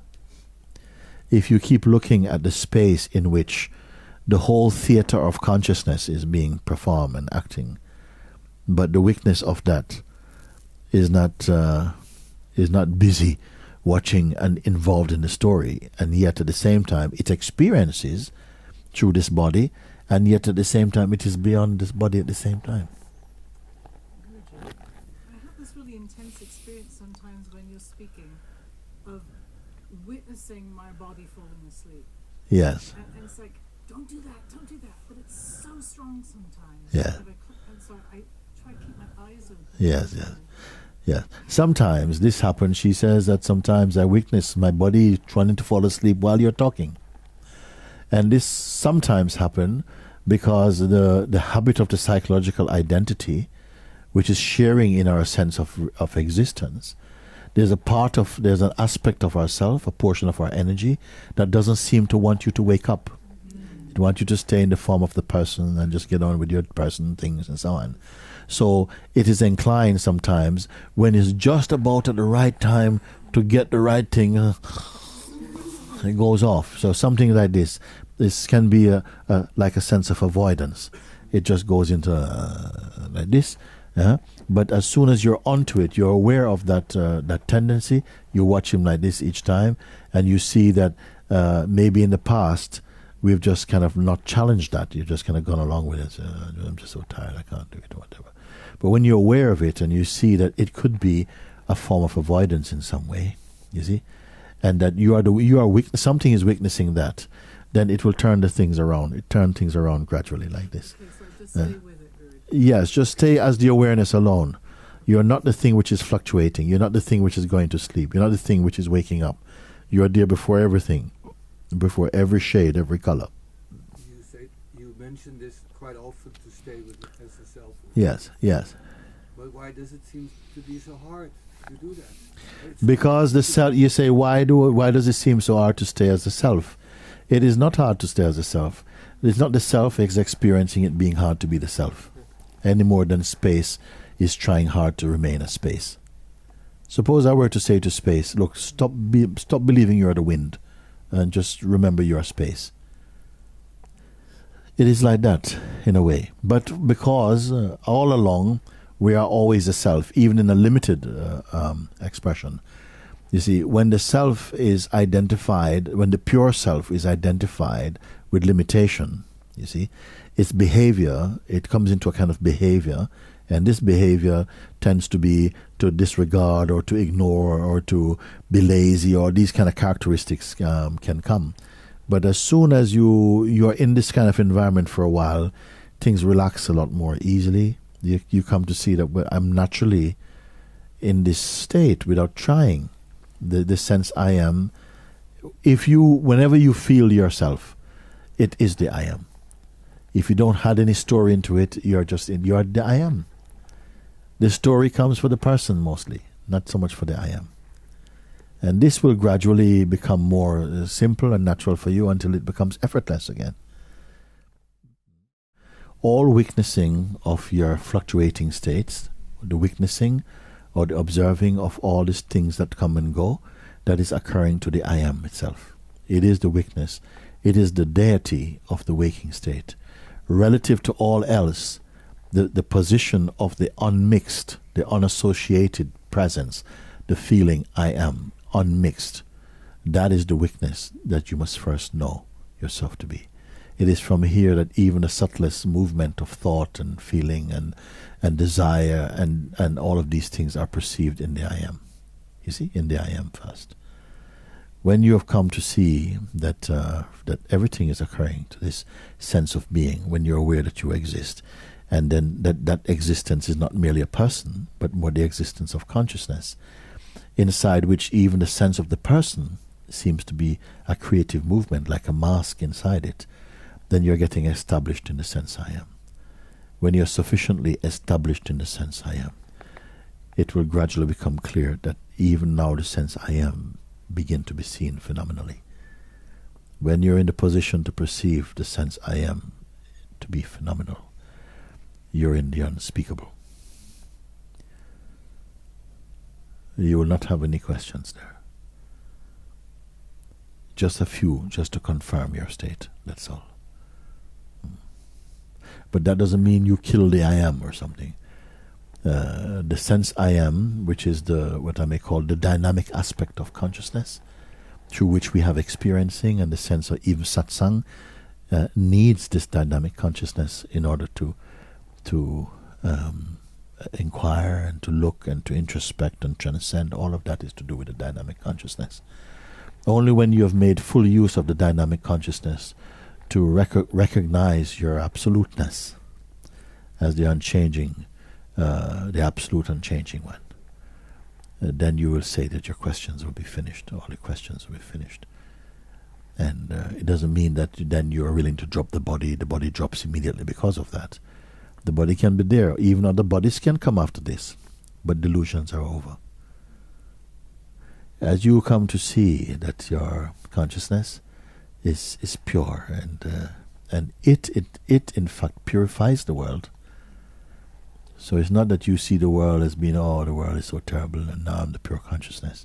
Your pure consciousness perceives the whole world as divine. It is the person that sees fault in the world. I might have a misunderstanding. Yeah. I'd like to clarify. Is it the more you put attention to the person, the harder it becomes to be the self? Yes. He says, is it that the more attention goes to the person, the more you put attention to the person, the harder it is to be the self? Yes. The more you, meaning who, the consciousness, gives reality to the sense of personhood and then lives as personhood, then obviously, well, two kings will not sit on the same throne. When you speak, you believe, yes, I'm the person, then somehow the personhood state seems like it's sufficient. It is sufficient somehow, and you are in the state of personhood, then the attraction to be in the self is not strong. You know, I think if you are completely stoned on coke, you're not going to want to have a beer at the same time. It's enough for you. It's like enough, you guys. You're in the state. You're in a coke state. He's in a marijuana state, and another one is in a magic mushroom state. You're quite happy. You don't need any top-ups from any other kind of narcotics. When we are in the state, in the narcotic state of being a person, the aspiration to be the self is not there. Only when the person is hurting, the aspiration to go beyond into the state of presence emerge. And that, you see, we need actually the difficulties, the challenges, the sufferings, and so on, to stimulate the aspiration to go beyond them. And this is why a life of comfort, which the mind wants to give, the one wants to have, because having a life of comfort and just nobody troubles you and everything like this, actually is the worst life, makes you go to sleep. You see? And yet we work a lot for this comfort, you know? It's like working so hard just to take the sleeping tablet of being a person. Whereas difficulties, challenges in life compel the consciousness to look more deeply, and the more it looks deeply, the more it flourishes as consciousness, the more it's able to transcend the lower states. But at a certain point, it's transcended everything. When it transcends everything, it doesn't believe itself to be transcendental. It's the most natural thing. It's not natural like a child. It's nothing. Mm-hmm. Wait and take this one for me.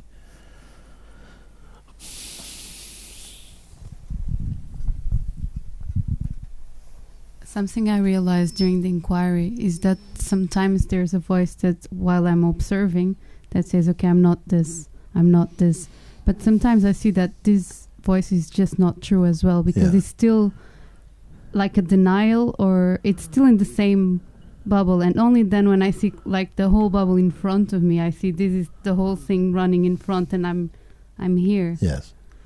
But still, there's something that feels not finished yet. Like I see, I'm here and this is all running. But I think I understand what you say. Yeah. I think in your case, I think you have an illusion about the loss of finishing.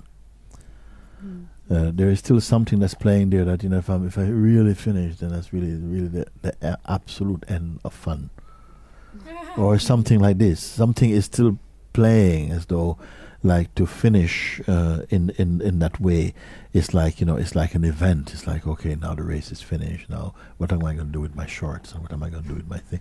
There's something that plays in us like that, which is like, you know, It's like, I still love this life, and I still so do I. I mean, it's fine. I mean, the whole of it is divine. But if you love it as a person, you will suffer and perish. But it applies to inquiry as well, because when it goes, oh, I'm not this, okay, I'm here, then, that's it. Say again? It's the same voice applies, yes, for the person and for what you describe, but it applies the same logic sometimes to the thinking and to the inquiry, because like, okay, I've seen I'm not this, I'm not that, like something to do. I know very well that it wants to ride on the inquiry bandwagon as well. It will go there. I mean, more than anything else, it wants to do that. It wants to claim victory as a spiritual victory for itself also. Like it's helping out. There's a lot of people who have attained a kind of fake enlightenment, because it's to get the feeling like okay, I understand that and that's what I am, but it's a kind of belief. But what happened is that energetically in their company something feels very wrong, because it's mostly just it's kind of idea. Yes, the idea I'm free, the idea I'm not of this, and kind of like an idea, rather than the falling away of ideas. Something becomes totally relaxed and empty and non-dependent upon ideas. You see? It's not an attitude, it's not a pride, it's not a specialness. It's actually empty of all of that. You see? And out of this emptiness, the spontaneity dances out of this emptiness. It's not trying to, because the other one is still as person in it. Still the person who has still done something carries around this sense that I've done something. I'm really the one who did it. I'm just waiting that somebody recognize that I'm the one who did it. It feels like there's still some control around it. That's when I spot, it's not that, because there's the manager, like you said, the manager of existence, or some control around it. Yes. But that's the thing, like, even when I speak this, I see this, and it's like, okay, I've seen this, but still experientially, like, it's not, I don't know. It is good that you share and you talk, and especially when you're in the space, a community of a Sangha like this, your talking is also part of your sadhana. When you speak, you're sharing, and you're also sometimes hearing yourself speak, and in a way, just kind of assessing your wisdom and this type of thing as well too. But don't be frustrated with any of that. Don't go too much with that. It's best just stay empty. You stay empty, you can't go wrong. Except if the mind starts to go, wow, I'm really empty now. I'm sure I'm the most empty one here. Then you are in trouble like this, But then you will know that something is playing, and the ego does not smell its own breath. When you're able to somehow pick out these things, then something is washing out the noise of that identity, and it is good. All is fine. Don't. You just keep on like you are. Yeah. Over there, say, yeah. I just want to go back to. I feel. Yeah, go. Stuck physically in the face and in the heart. Yes. Like a very strong emotional, physical point. Yeah. And I feel like it's me. And the face too. Yes. I feel stuck there in the inquiry. Yeah. I can only tell you are not. You're not stuck there. It's a feeling that you believe, and if you believe it strongly enough, you believe it into existence, and you will begin to feel it as experience. But it is not a truth. The self can never be stuck. First, it has no form to be stuck against anything. But the self cannot be stuck. It's a sensation that is felt, where there is still some amount of personal energy combined with a sense of beingness, and is that gives rise to these sort of sensations as being stuck and being blocked and so on. But in the big picture, they are not true. You are not stuck. So it would be like saying like the space is stuck in this room. You can say the air is stale, but you cannot say the space is stale. You're like the space. Mind is like the air or like the wind. It is more of a thing, but the space is not a thing. It cannot be how old is space? You see? Does it grow old? Does it have moods? You see? And I would say that space itself is regarded as one of the 5 elements.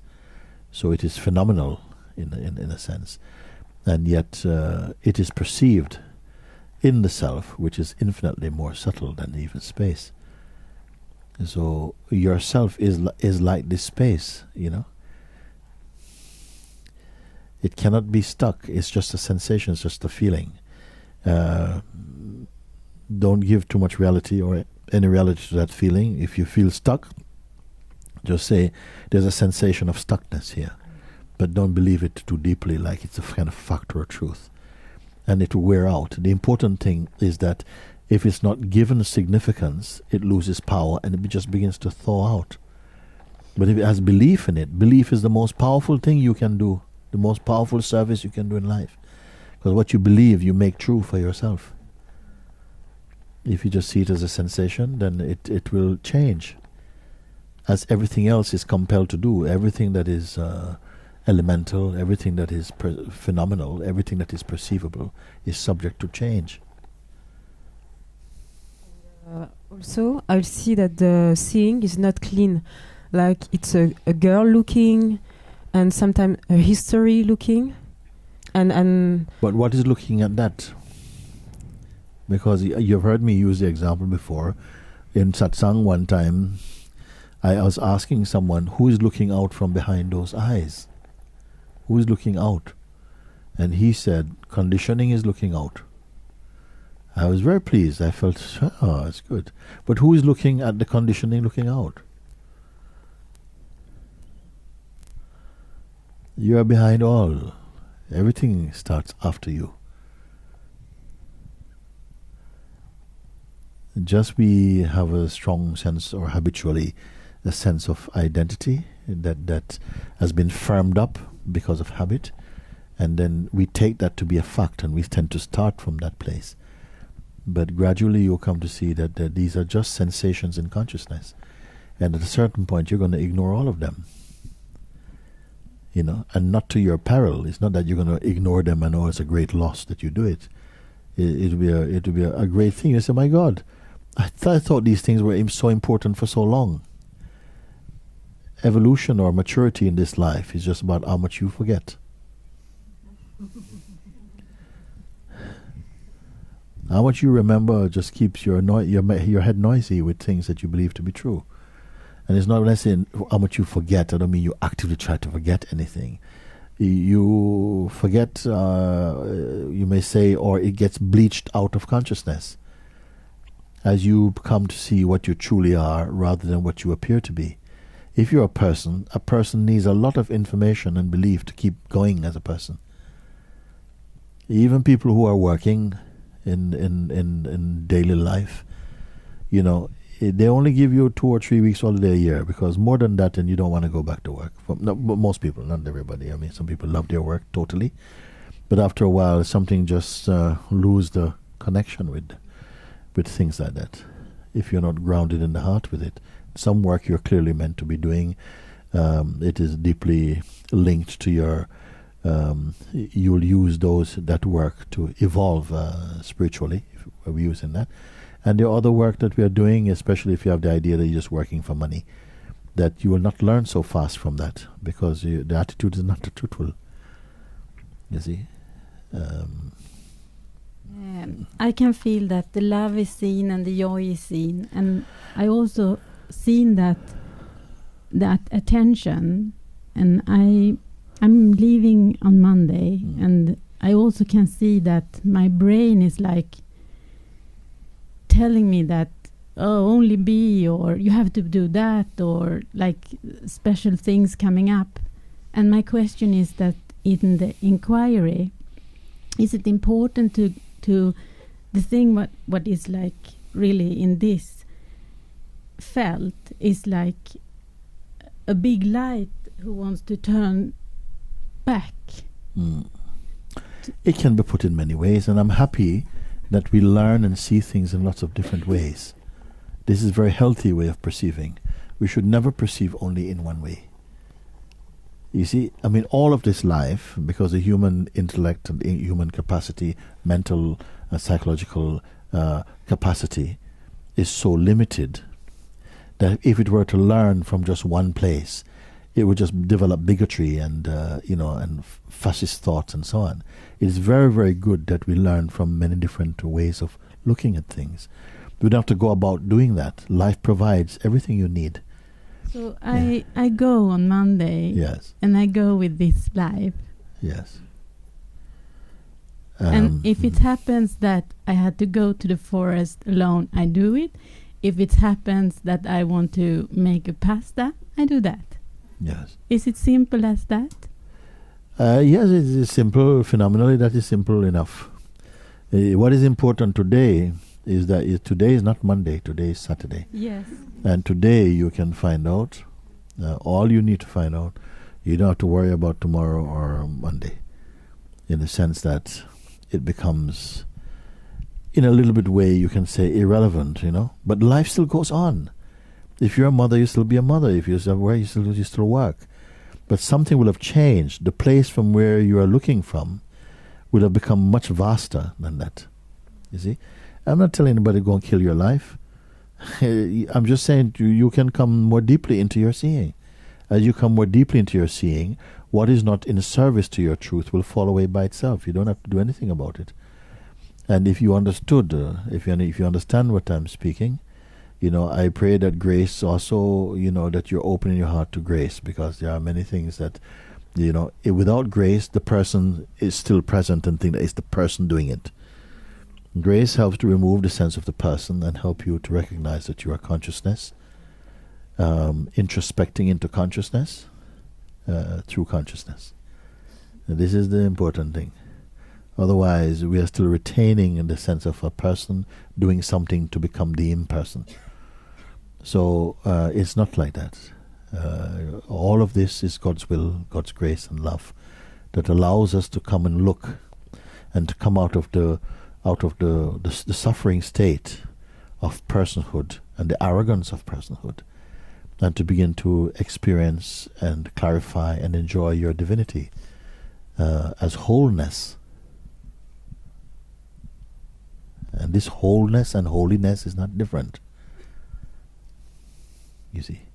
And what it comes to is, in a sense, your mind become free from these locked conceptual states that bind the consciousness and keep it feeling limited. When I point you to that in yourself, which is beyond quality, it is the most profound recognition, because if you are beyond quality, then quality cannot bind you. And yet you're not afraid of them. You understand things in the correct context. That in the phenomenal world, the manifest world of names and forms, you will move in this world with this body and experience and know that somehow this is an aspect of yourself. This is your dynamic being, moving in life and having the sense of growth and maturity and all of these things. And yet you still know that all of this is in the theater of consciousness. That all of this is on the screen of consciousness, including you being there holding this microphone at this moment. But this is a three-dimensional screen. It's not a flat screen. It has depth and time and sense of space and feeling and everything. You're playing in your own movie. At the same time, you're an audience to it. But where are you sitting inside all of this? You see, this is why people say, yes, I am doing this, but I'm actually doing nothing at all. Because of this two-aspected feeling, you see. One is that you're in the sense of doing. Yes, I'm going down to San Martino earlier or later this afternoon and something, talking like that. But actually, that doesn't have the gravity. It doesn't have the heaviness that it used to have when you have the pride of a person. when it comes out of the mouth of consciousness, it's a much lighter thing. So if you say, I'm going to San Martino at 9 o'clock tonight, and you end up in Odemira, it doesn't matter, actually. You know that well, actually. That's, I mean, hallelujah. I mean, I'm always in the right place somehow. You have this feeling, you see? And you're not fighting with life. So I'm not trying to say that the phenomenal life, is a lesser life. All I say is that it is impermanent, and it is always changing. And I don't know who can refute that. Nobody can refute it, that it is always changing. Phenomenality is always changing. And that which witnesses the change, but is unaffected by it, is the pure self. You are both that which is changing, and you are also the unchanging. But you are more true as the unchanging, with the apparent changeful aspect. This is always changing and growing and evolving and amazing. We are constantly maturing and refining and becoming more deep against a background of unchanging awareness. It's a paradox. Mind cannot understand that. As long as you have the privilege of being in the body, experiencing in the body, through time and the duration, the shape and the name and so on, you will experience growth, and its beauty is part of the beauty of life. It's just unfathomable. You're growing deeper and deeper, and at the same time, from the perspective of pure awareness, you're always the timelessly unchanging. Yeah. Can I only say that I want to say that something happened here, and that's that I don't want to interrupt life. I can interrupt see, life. Yes, I can see, like, the feeling here is that life is coming through, and I can see life around me. And it happened like that I don't want to interrupt. In a way, in the big picture, you cannot interrupt, because even disharmony is inside the greater harmony. It plays everything. It plays good and bad, right and wrong, up and down, you and me, heaven and hell, life and death. Everything is played in consciousness. You see, it is arrogance to think that you can make one difference to consciousness. You are the consciousness, having to do what you have to do. If for a while you have to bump into trees for a bit and to, have fights with people, the consciousness is growing through it. Hopefully, we say that the consciousness grows through that. And if it is because of some intense arrogance or something, it is still a kind of growth that at some point the suffering will become heavier than the joy. And so something will have to transcend that state, because it is compelled within your being that you must evolve at the evolutionary dimension of existence. You see, you cannot, just in the same way, you cannot wake up one morning and decide to not experience. It's just while you're in the waking state, perception is happening, and against the background of the sense of being, and that goes on automatically. And if you hold on to just the sense of being, you'll see that movements you are urged into movement. And that when you are urged into movement without trying to manipulate and to control them too much, you find that life becomes more sweet, more kind, and much more harmonious, like that. When you have a strong sense of personal identity, we are much more fearful, and then you try to control life more, because that's the nature of fear, is to try and control and to suppress. The more you try to suppress, the more conflict we experience, and the more sort of confusion come. So true that the consciousness learns and it chooses its path, and at the same time is flowing through a chosen path. It's not things that are easily explained. We have a life. In most human beings, we think that we've pretty much got it all sussed. We've pretty much got it. We understand, but we don't understand, actually. To understand, you have to forget about you. You have to go beyond you. You have to become totally empty, so that only God's wisdom is inside this body, not just a person. A person is also a form of consciousness, but as I said before, it's very limited. and inclined towards arrogance and selfishness. A state that is not beautiful. But life compels us to go beyond that. It hurts you. When you are hurtful to other beings, it will hurt you until you give up that those disharmonious functioning. It's just, we don't have to learn all of this thing. You just, like I say, you have to learn only the thing you need to know. That in all the things, you see, you come back to the place that you are the witness of them, and they are perceived as is determined and impelled by the force of your own conditioning. And this you with conditioning is a little bit of a hybrid. It's a constructed self. It's not the pure self. And as you begin to see this, you're automatically realigning your own being with your natural self. And that's all that has to happen. The rest is just coming out spontaneously, automatically out of that. And what joy, because if you had to unlearn and then learn everything one by one, it would be such a suffering.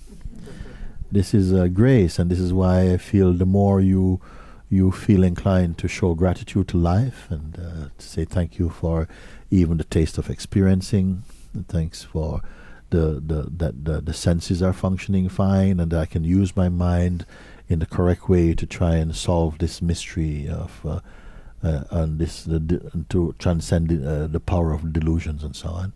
I think all goes well with you. Thank you. Yes.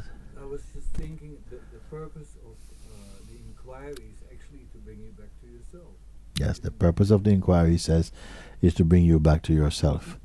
You can say the purpose of the inquiry is to show that you have never left, actually, except through dreaming, to our own dreaming. That's not to say, oh, you are to be blamed. In fact, all of this life, as we grow, we come to see how great life is.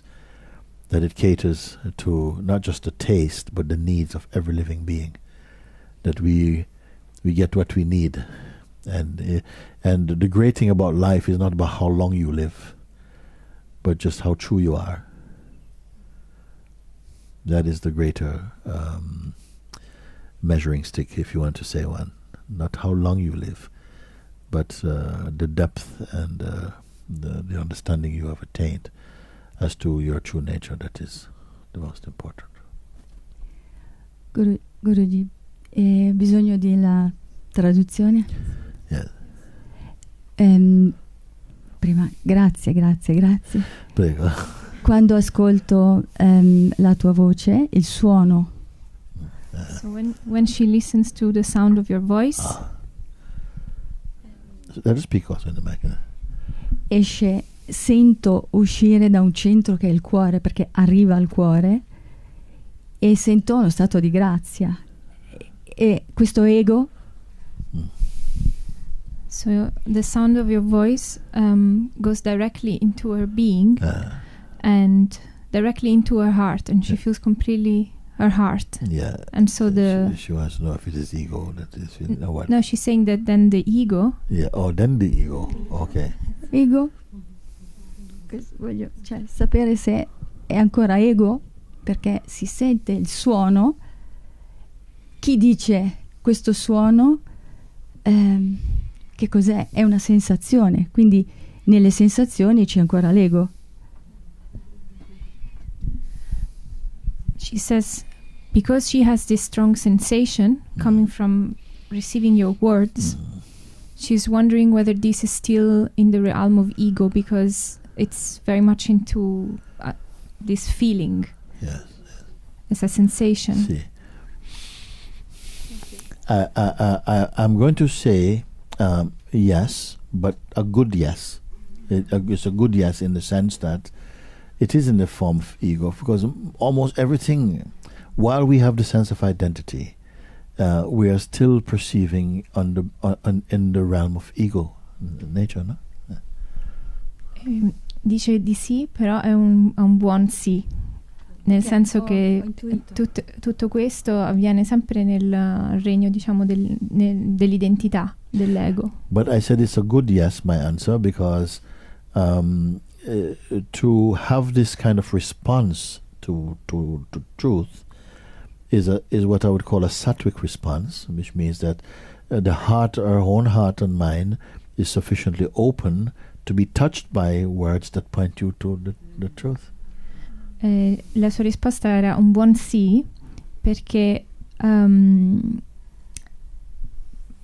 questa sensazione che tu hai rivela che il tuo cuore e la tua mente sono sattvici, la tua mente è molto sattvica e quindi è aperta a essere guidata verso la sorgente, verso la verità. Good. And you understand the term sattvic, as I explained? Capisci il significato della parola sattvico? Sai che cosa vuol dire? Sattvic meaning that a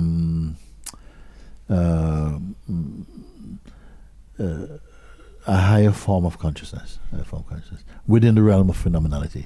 Nel fenomenico è una qualità molto alta della coscienza. Molti anni fa è difficile non dire io, questo corpo.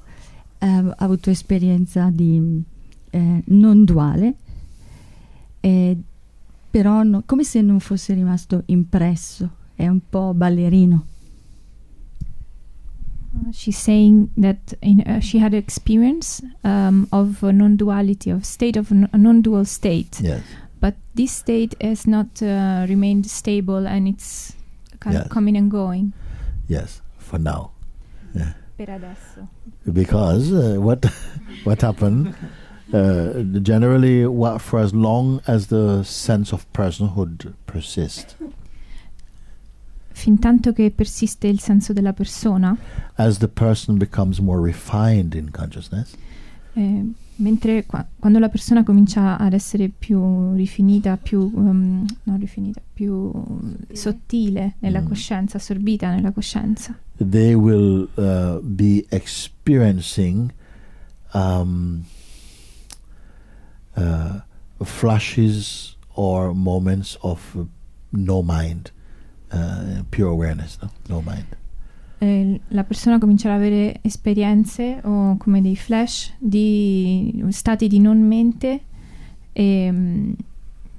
stati di non mente di non dualità. And whereas when they stay in the state of like a sage, they are always in the state of the pure, and they get sometimes flashes of identity. Mentre lo stato lo stato interiore di un saggio è che è sempre nello stato di non mente, non duale, e ogni tanto ha dei flash di identità. But the true nature is that we are the non-dual self, but necessarily experiencing true duality for a time. Il vero stato, lo stato vero di ciò che noi siamo, è che siamo in uno stato di non dualità, ma facciamo esperienza attraverso la dualità. Ho anche avvertito e la mente è diventata molto più sottile, più furba. She's saying that she senses that the mind has become more subtle and more like tricky. Yes. The mind can only become tricky if you are trickable. La mente può diventare furba, può farti degli inganni se tu sei puoi essere ingannata, se tu puoi essere ingannata. Capito. She understands. Clarification.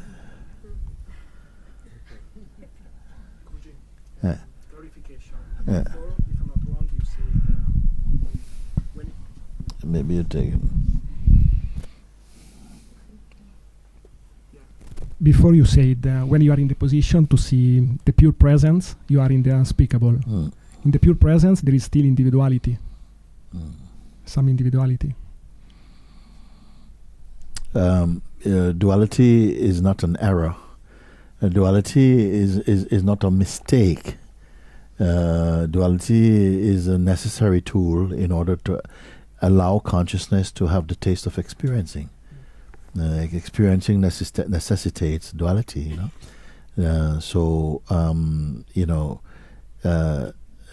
there are people who are so fiercely identified with or want to believe that there's only non-duality. And there's only non-duality, there's nothing else duality. And so we just have to laugh. It's very funny to hear that say, because even to say there is non-duality, that there's only non-duality, it necessitates that you must believe in duality. Otherwise, the statement is not valid. You see, like this, some people very much, but is it not, you speak in duality, and I said, but if you say he speaking duality, this he is duality, and you is duality. Why don't just relax about it, and stop making it like it's you can be super clean. You see, like this. It doesn't what it imply. When I say that when one is in a state to observe or to be aware of even a sense of presence, then automatically you're in the state of the unspeakable, meaning that the indefinable. But it has no clash with duality. No, it still continues to function, because supposing everyone who awakens to the self basically could not speak anymore, then who would be there to pass on the pointing and so on? Everybody's swimming for themselves. So the fact is that the duality is a way in which consciousness expresses compassion and love and unity by sharing from direct experience rather than from speculative knowledge. Yeah, in my experience of inquiring, I feel like I can do something, do more playing with attention until I'm in the sense of presence. And once I'm there is not so much to do. Yeah. I find that in the state of presence, activities are not determined by any person or so on, but actually, your actions become the actions of the universe, in fact. That somehow something wants to happen. Because you're doing something, for instance, so your action made here, you may think I moved this to put there, and that's my action, I did it. But your action is only part of a greater series of actions that the universe wants to make through this body. And there's no independent, manager in this body, only a seeming one. It is, as I said before, there's no dialogues actually happening. The whole of this universe is a monologue. It's only the self talking with itself, with the apparent sense of another, like that. And so, when it plays as disharmony or plays as personhood, it intensifies the sense of duality and separateness, which it wants to do to do that. Then it plays also the sense of unity and create a beautiful power that attracts itself, that is presently playing in one form, strongly in the form of duality. It draws it back towards the non-dual source. So that duality and non-duality, actually at a certain point you forget both these terminologies and stay as the self. Everything is useful up to a point, but best use of them is when nobody's there to make use of them. And they're just the flow and the outpourings, the dance of the consciousness itself. It play like that. Yes, please.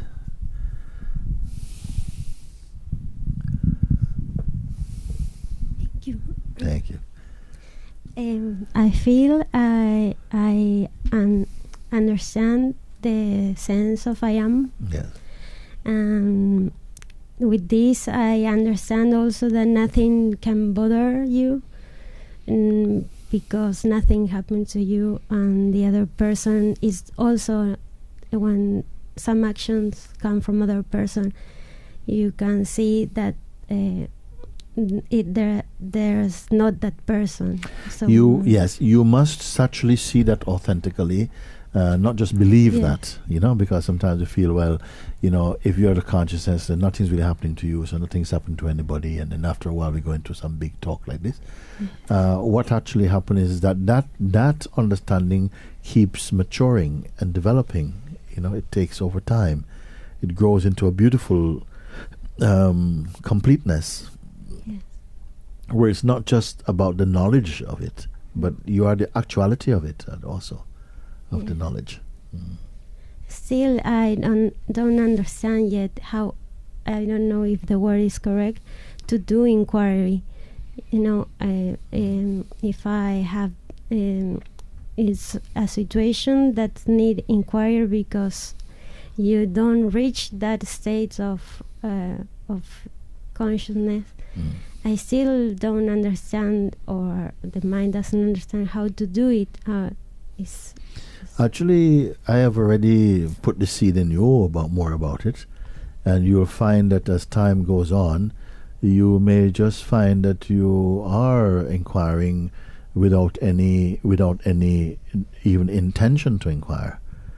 You find that when it is appropriate, because I don't want to put inquiry as some kind of dry practice that you just get up at 6 o'clock and inquire or something like this. You'll find that as you live in the life, you may find something arises for you and you feel very strongly, and I think, oh, how am I going to do that? And somebody can ask you, like, who exactly going to do it? It may just come like this, and it grows very naturally also. It is like putting one thing with just one tiny little root, and it grows into 1,000 roots by itself. It does work like that. Not everything is being done by the person putting each thing in the right place. Automatically, you look at life, it grows organically. We don't know how it goes. You don't know how from one moment, you don't know anything about inquiry, and after a while you find that somehow you can show someone and guide someone through the inquiry. And they ask you, how did you learn? So, I'm not even sure how I learned, actually. I don't know. It just feels like it goes like this, like the rest of life. It seems just to come out of itself. You see? How do you ride a bicycle? I don't know. You try to explain that. You make a silly thing out of it. You can't explain how you did it. You practice, and at a certain point, somehow it happened. But when it happened, what did you especially do that day? You start to ride bicycle, you have bloody knees for 3 weeks and stuff, and bumping into things, killing people on the street. And then one day, suddenly you're, riding. What did you do especially on that day? Nothing. So also you're inquiring, looking, what's this? And so back, I don't get it. And then one day, somehow it comes. It is, wow. But I mean, who is saying this thing? It's, wow. And you feel the space of it. It creates a space inside. This is just a thought. But it's just a thought. It's just a thought, It keeps coming back. But whose thought is it? And you may find that with this question, you don't want to pick up any other question. You're trying to say, whose thought is it? Whose thought is it? And just turning your attention there has changed and created a new reorientation inside your mind. It cannot be put down like some kind of some code or some kind of manual. It's such an organic, just like everything in your life is like this. But it brought you here to begin to trigger this kind of investigation a bit, and to continue to be aware of that. And what is beautiful that I want to encourage is how universal it is. I'm not trying to say, this is this type of person. You're a type of anything. When something comes back to emptiness, it transcends all categories. And so, in a sense, you can see the different perspectives of looking without sort of like disrespecting them or grabbing onto them. You automatically see, because the seeing becomes all-encompassing. It's not a belief system. This instrument of self-inquiry is not a belief system. It's just a way in which to facilitate a simple way of looking. Now, if you feel that you feel inclined to pray and ask God to help you to merge in the Supreme Being, or to understand, to use the inquiry better, this is all fine. It's all the same one. You see? The importance is just how quick one gets out of the habit of referring to oneself always as the person, as the identity. This you'll outgrow. And the sooner the better, because your life is like so much broader and so much more silent and open and fearless, like this. It's not self-inquiry is not a practice for life. I'm not telling you to practice for life. I don't tell you how long. It depends on something. Something it will depend on. Maybe after a few days, or few weeks, a few months, in the fact something you inquire yourself out of the picture, and that's it. Which is very beautiful, You simply can't find you. You say, hello, Janet. What's so? You say, hi, how are you doing? But you don't know who they're talking about, in a sense. But it's not that you become stupid. You kind of understand. But you understand and you see completely the illusoriness of all of this at the same time. But it's not some strangeness. It's not strange. I just want to express my gratitude. Yes. Because over and over you've been saying the same things, and now I really, really see it clearly. Yeah. Like in just a few seconds, all of these beliefs that have held me so captive for so long have just been so shattered, and I thank you from the bottom of my heart. I love you. I love you too. Because, it is like this, and we just bringing it over and over and bringing it back, and sometimes again, somehow the mind builds up some kind of noise again, and you keep looking, and something feels like, wow, I just thought I did all of that already. I just cleared the whole house empty, and it's full again of rubbish, like this. And something goes through a little bit, and somehow you what to do? You keep looking again and throw the stuff out and burn it in the back, and it keeps coming back on for a bit. But it does have a end of time thing happen. The less and less stuff come. Like the weeds come in your garden, you keep pulling them up. The next day they're up again. Then you pull them up again. Next day come again, you pull them up again. And you don't say, oh, I have had enough. Okay, let's leave them. No, you pull them up, and then at a certain point, they lose power. It's just habit, We learned ignorance out of habit. And you, again, recognize the truth out of habit. Repetition. Being repeated. So, yes, yeah, okay. You said it is just habit, and sometimes it's more than a habit. Sometimes it's very subtle that I have that I notice that there is some very subtle refusing, also about attention to. There is a seeing that it's going there, and it's not the right direction. You and must look, and as you investigate, you may come to find that you still have some investment in personhood. Yeah, that's this is I what mean. is perpetuating these states for a long time, because something believes in a certain aspect of this, and identifies with it. There's nothing wrong with using your mind in the life. If I want to learn to make picture frames, or I want to make paintings and stuff, there's nothing wrong with it if you see that all of it is the expression of consciousness. But if you then sort of like start to look and think, well, I want to do, I start to cultivate a strength inside as a personal I, then naturally the urge to go beyond the personal I will not come, because you already choose in a way to want to be that. The thing is that sometimes you make a choice you forget you've made. You make a choice that I don't really want to do this, but you keep going to the classes to do it. Inside, you keep going to the class and you sign up for another term, but inside, I don't really want to get it, but you keep going and so keep asking, why you go?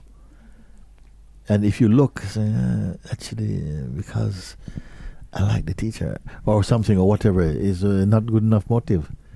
Sometimes we have to see, why is it perpetuating? Because by itself, it has no power without your investment of energy and belief. That's the only way it can go. It cannot go by itself.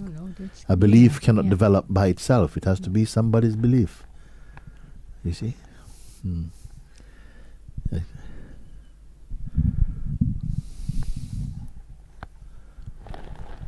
I just want to check in with you, I guess.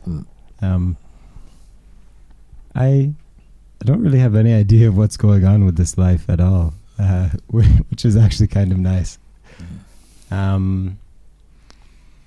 I find lots of gratitude coming in many different moments. Moments of immense joy and love, and then other moments of fear and embarrassment and worry and all of those things. And it feels like everything ultimately empties out. And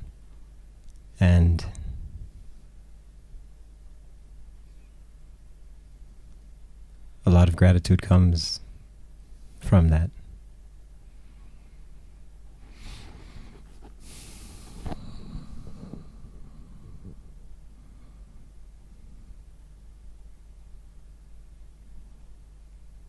I feel it is important to look at these things and to see what is it that is keeps returning, and look at them and what is their business here? What is their business here?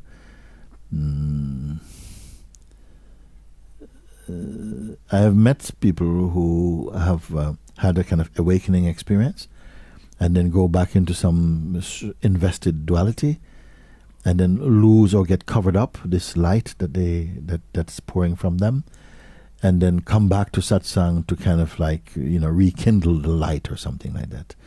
And I've become a little bit attached to this rekindling feeling. To like, wow, yeah, I know, that's it, thank you, and like this type of thing.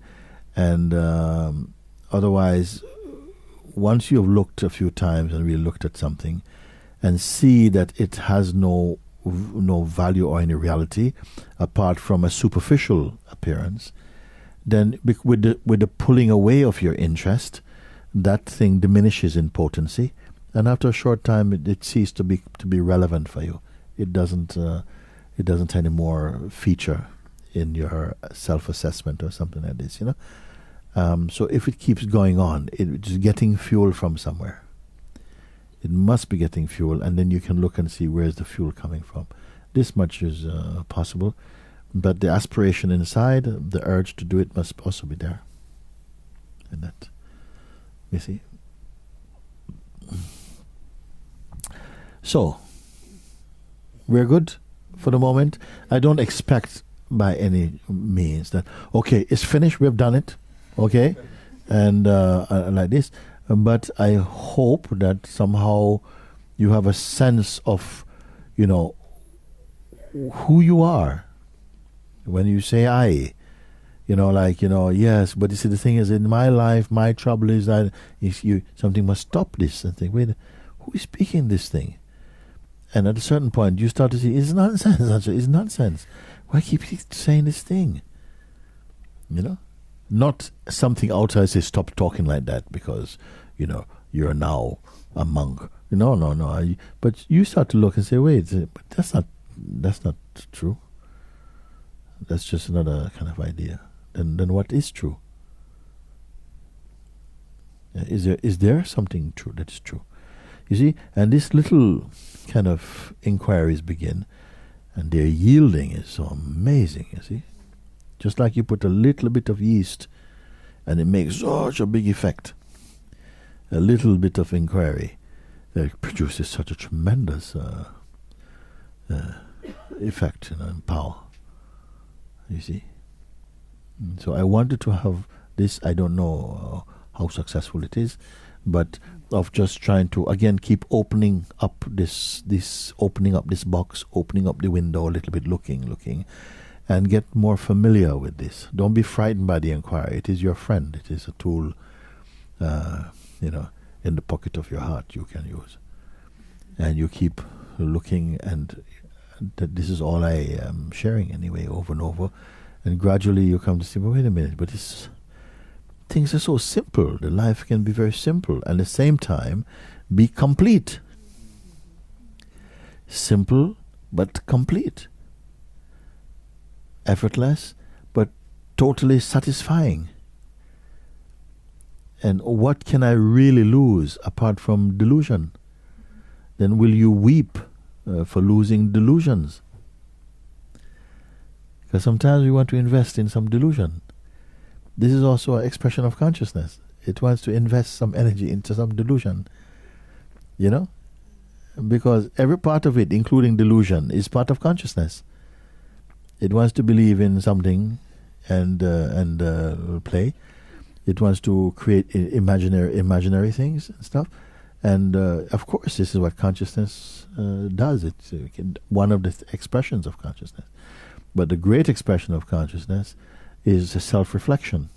When it begins to self-reflect at what it truly is and how it does not need anymore to be clinging to its projections, and it's not able to leave its projections alone or to control them.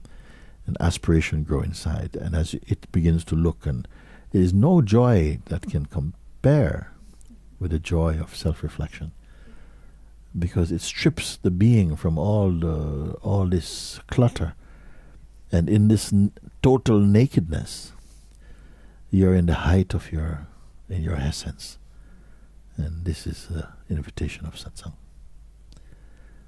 So, thank you, everybody, and very good, very good, very good.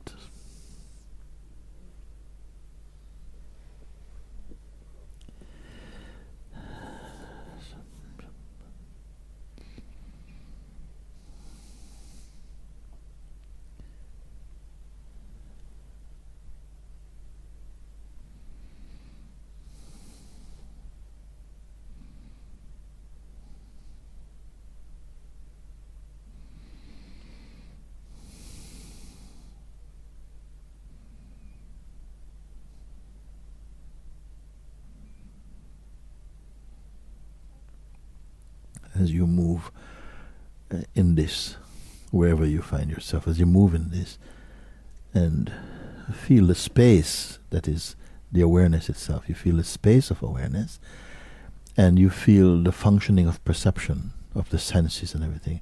That everything is just blowing through the space of being, like this. Like this body is just sort of like a very translucent, transparent thing that sensations are just blowing through. Even maybe you find that even the body is not even there at all in this way. You're just like a space. I mean, the body has a certain proportion, but you're now beyond the proportion of body. And somehow you're just like a space that is beyond shape or no size. But there is still this wonderful sense of beingness, and the play of perception of light, and sensations come, and something wants to, you see when the consciousness wants to form itself into a person again, but immediately you see that that's a shape in the shapeless. Somehow you're looking out from this great emptiness, from this great space, but you don't belong to any particular location apart from the location of the sense of here-ness. But this here-ness is not a pinpoint. It's this here-ness as a kind of heavy awareness about it. And it is already so, you see, and get used to. Don't be, if feelings of panic comes or something, just see them, that's also another sensation, It also passes. And there's no panic. And you'll find that something, an ability is still in you to respond to and interact with other beings at the appropriate level. And this is a wonderful discovery, that you do not need any technique or any sort of strategy to live, because you are life. You produce your own actions, everything is spontaneous like this. You see? You don't, whenever the tendency arises to define yourself, you immediately see that it feels like it is confining a self. It's creating a sense of limitation, and you have a choice to just not go with that thought.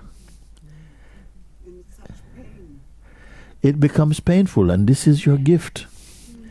That every time you condense into some tight space, it starts to feel like, No, in your heart, that is. You see? And this is the changing over, actually, because you see how amazing consciousness is, because it can live with so much contortions. We have contorted the life, and it's still going on. And then you say, wait a minute. But something can... but I'm still me. What a wonderful discovery, because it's not saying that you need to be this shape, you need to be blue, you're a blue person, I'm a yellow person, or whatever. You are no person, actually. But you can be also. You can momentarily, you feel the feeling of being person, but it never jumps out of the greater awareness that you are not an object. And don't try to work out ahead of time how that should come across to anybody. You don't. You are going to discover more and more this wonderful freedom. And the beauty is that you don't have to be trying to create a way to be. You'll find that if you stop trying to be, beingness remain. And it knows how to fluff its feathers. If it wants to do it, it knows quite how to do it in the moment. It doesn't know how to do it tomorrow. It just knows, it just does it now. But we are rehearsing for tomorrow, which is only another concept. And this is why I say that the ones who are awake, they are the happiest beings, because they got nothing to do. You know? Still activities happen, the most beautiful sort. Because when there's nothing to do, doesn't mean there's a cessation of activity. Activities happen, and as compelled by the vital force it wants to do. You forget everything, forget everything. You forget all your touch. Can you imagine? Forget everything, including who you are and what you should do, and I'm this, and I'm a mother, and I'm a father, and I got to sort out something by next week, and it just, something just...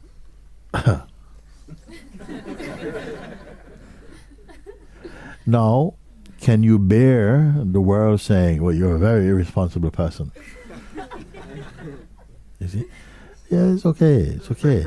You don't have to go around telling anybody that you are responsible or irresponsible. Somehow, everything is as it should be.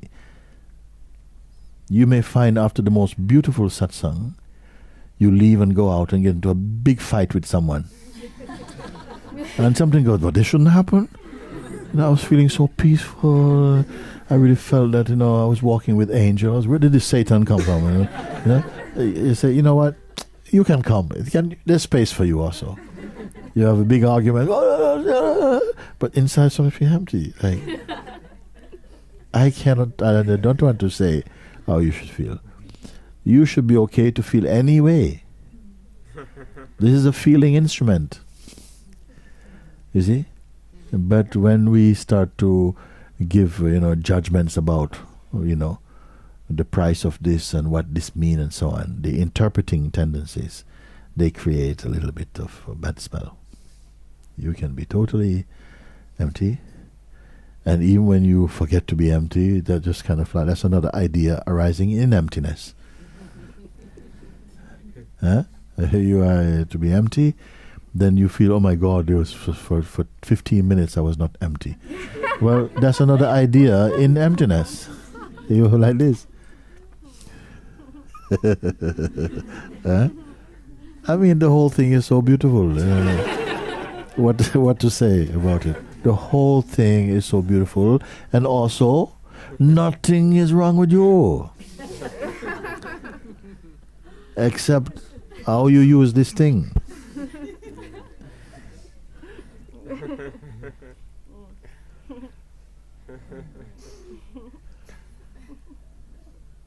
The only thing is the level of programming and the belief in the conditioning and identity is going to create some stink bombs,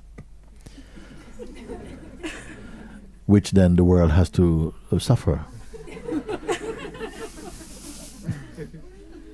or enjoy, whatever.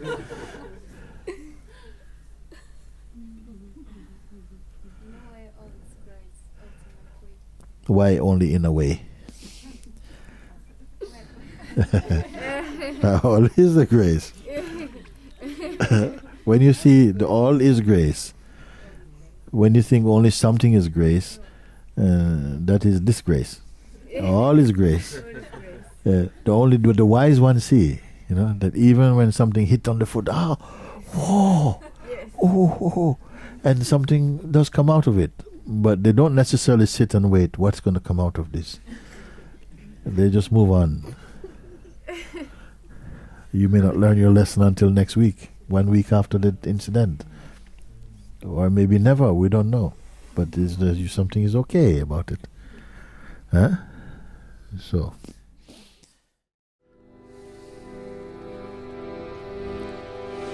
Jai Guru Amkara, Jai Jai Sat Guru Amkara,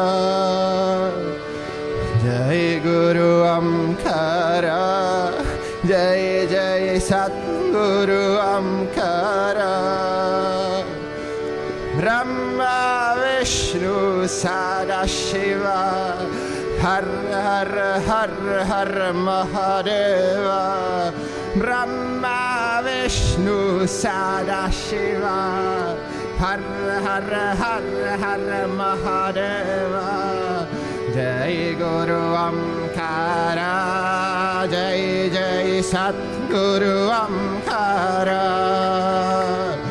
Jai Guru Amkara, Jai Jai Sat Guru Amkara, Brahma Vishnu Sadashiva, Har Har Har Har Mahadeva, Brahma Vishnu Sadashiva, Har Har Har Har Mahadeva, Jai Guru Amkara, Jai Jai Sat Guru Amkara, Jai Guru Amkara, Jai Jai Sat Guru Amkara, Brahma Vishnu Sadashiva, Har Har Har Har Mahadeva, Brahma Vishnu Sadashiva, Har Har Har Har Mahadeva,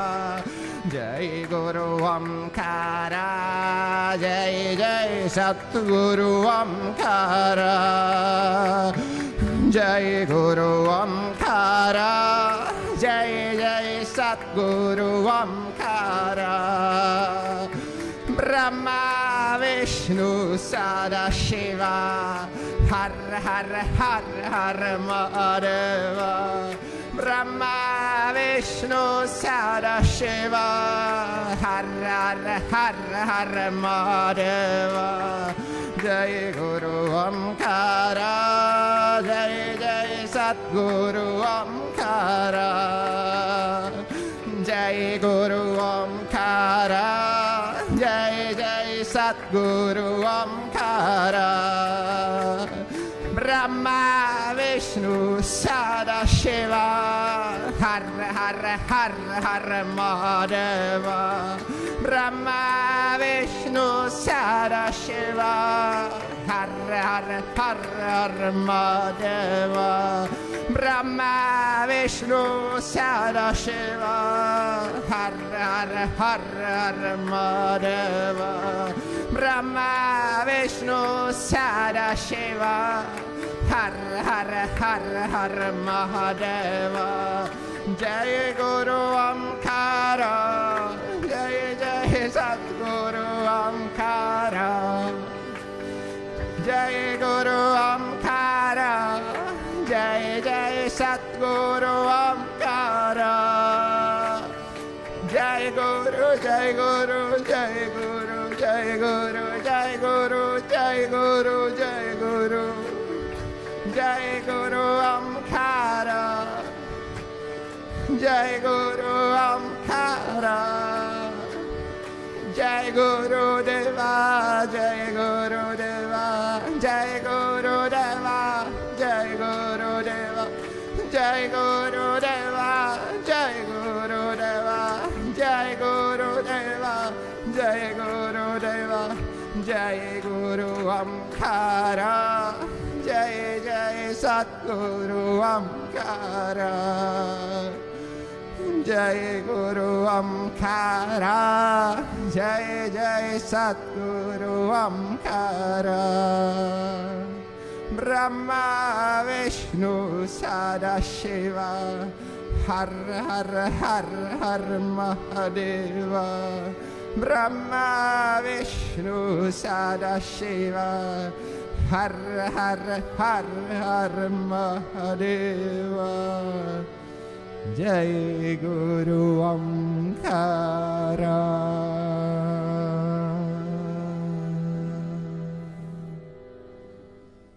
Om Shri Sadguru Ramana ki, Papaji ki, Sahaja ki, Om Namah Shivaya. You know, it is said that it is the Lord Himself that called those who are pointed to the lessons that they need to learn, or to hear the things they need to hear, in order to bring all back to Himself, the Supreme Lord of the universe. So it is to be taken that each one, who feels that whatever each one's path is, because all paths, I would rather say that, like all streams, they go to the river, all rivers go to the ocean. But something here very direct like that, and that whatever each one's path is, it can go nowhere without grace. It is the grace of the self that has inspired our attraction towards truth. So trust it. As Rumi said, he said, the one who brought me here must take me home. And I feel our journey is journey home, and journey of understanding, the journey that brings you into the space. How will you know that you're on the right way home?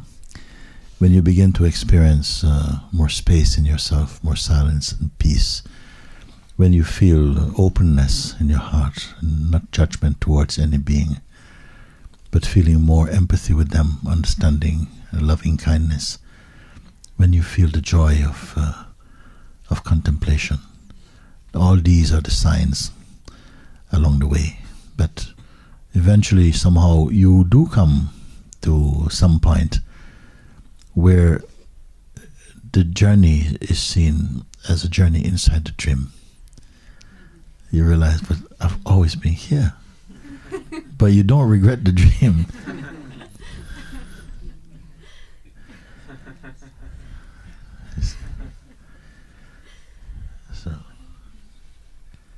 Okay.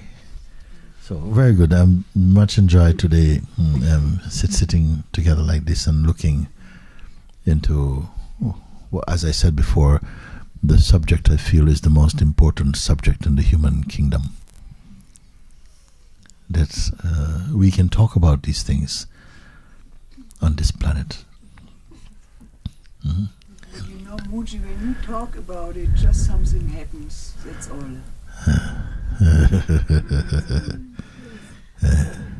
For me, no talking. Yes. Yes. The talking has two aspects. No?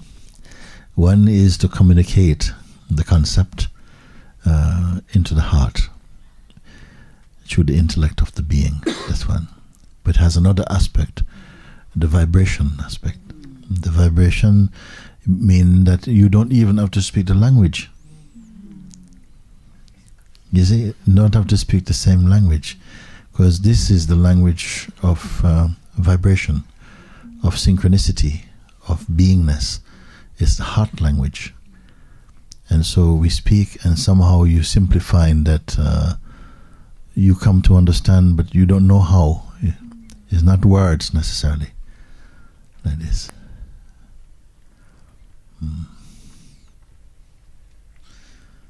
Yes.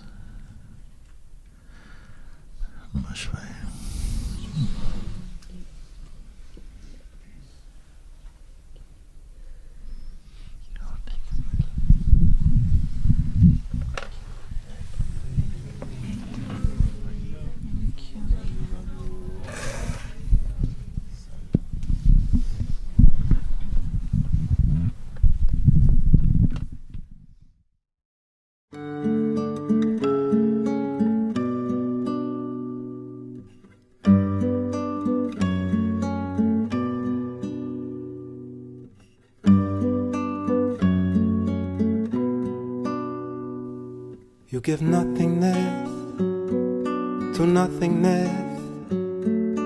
Take me away until only I am. You give emptiness to emptiness.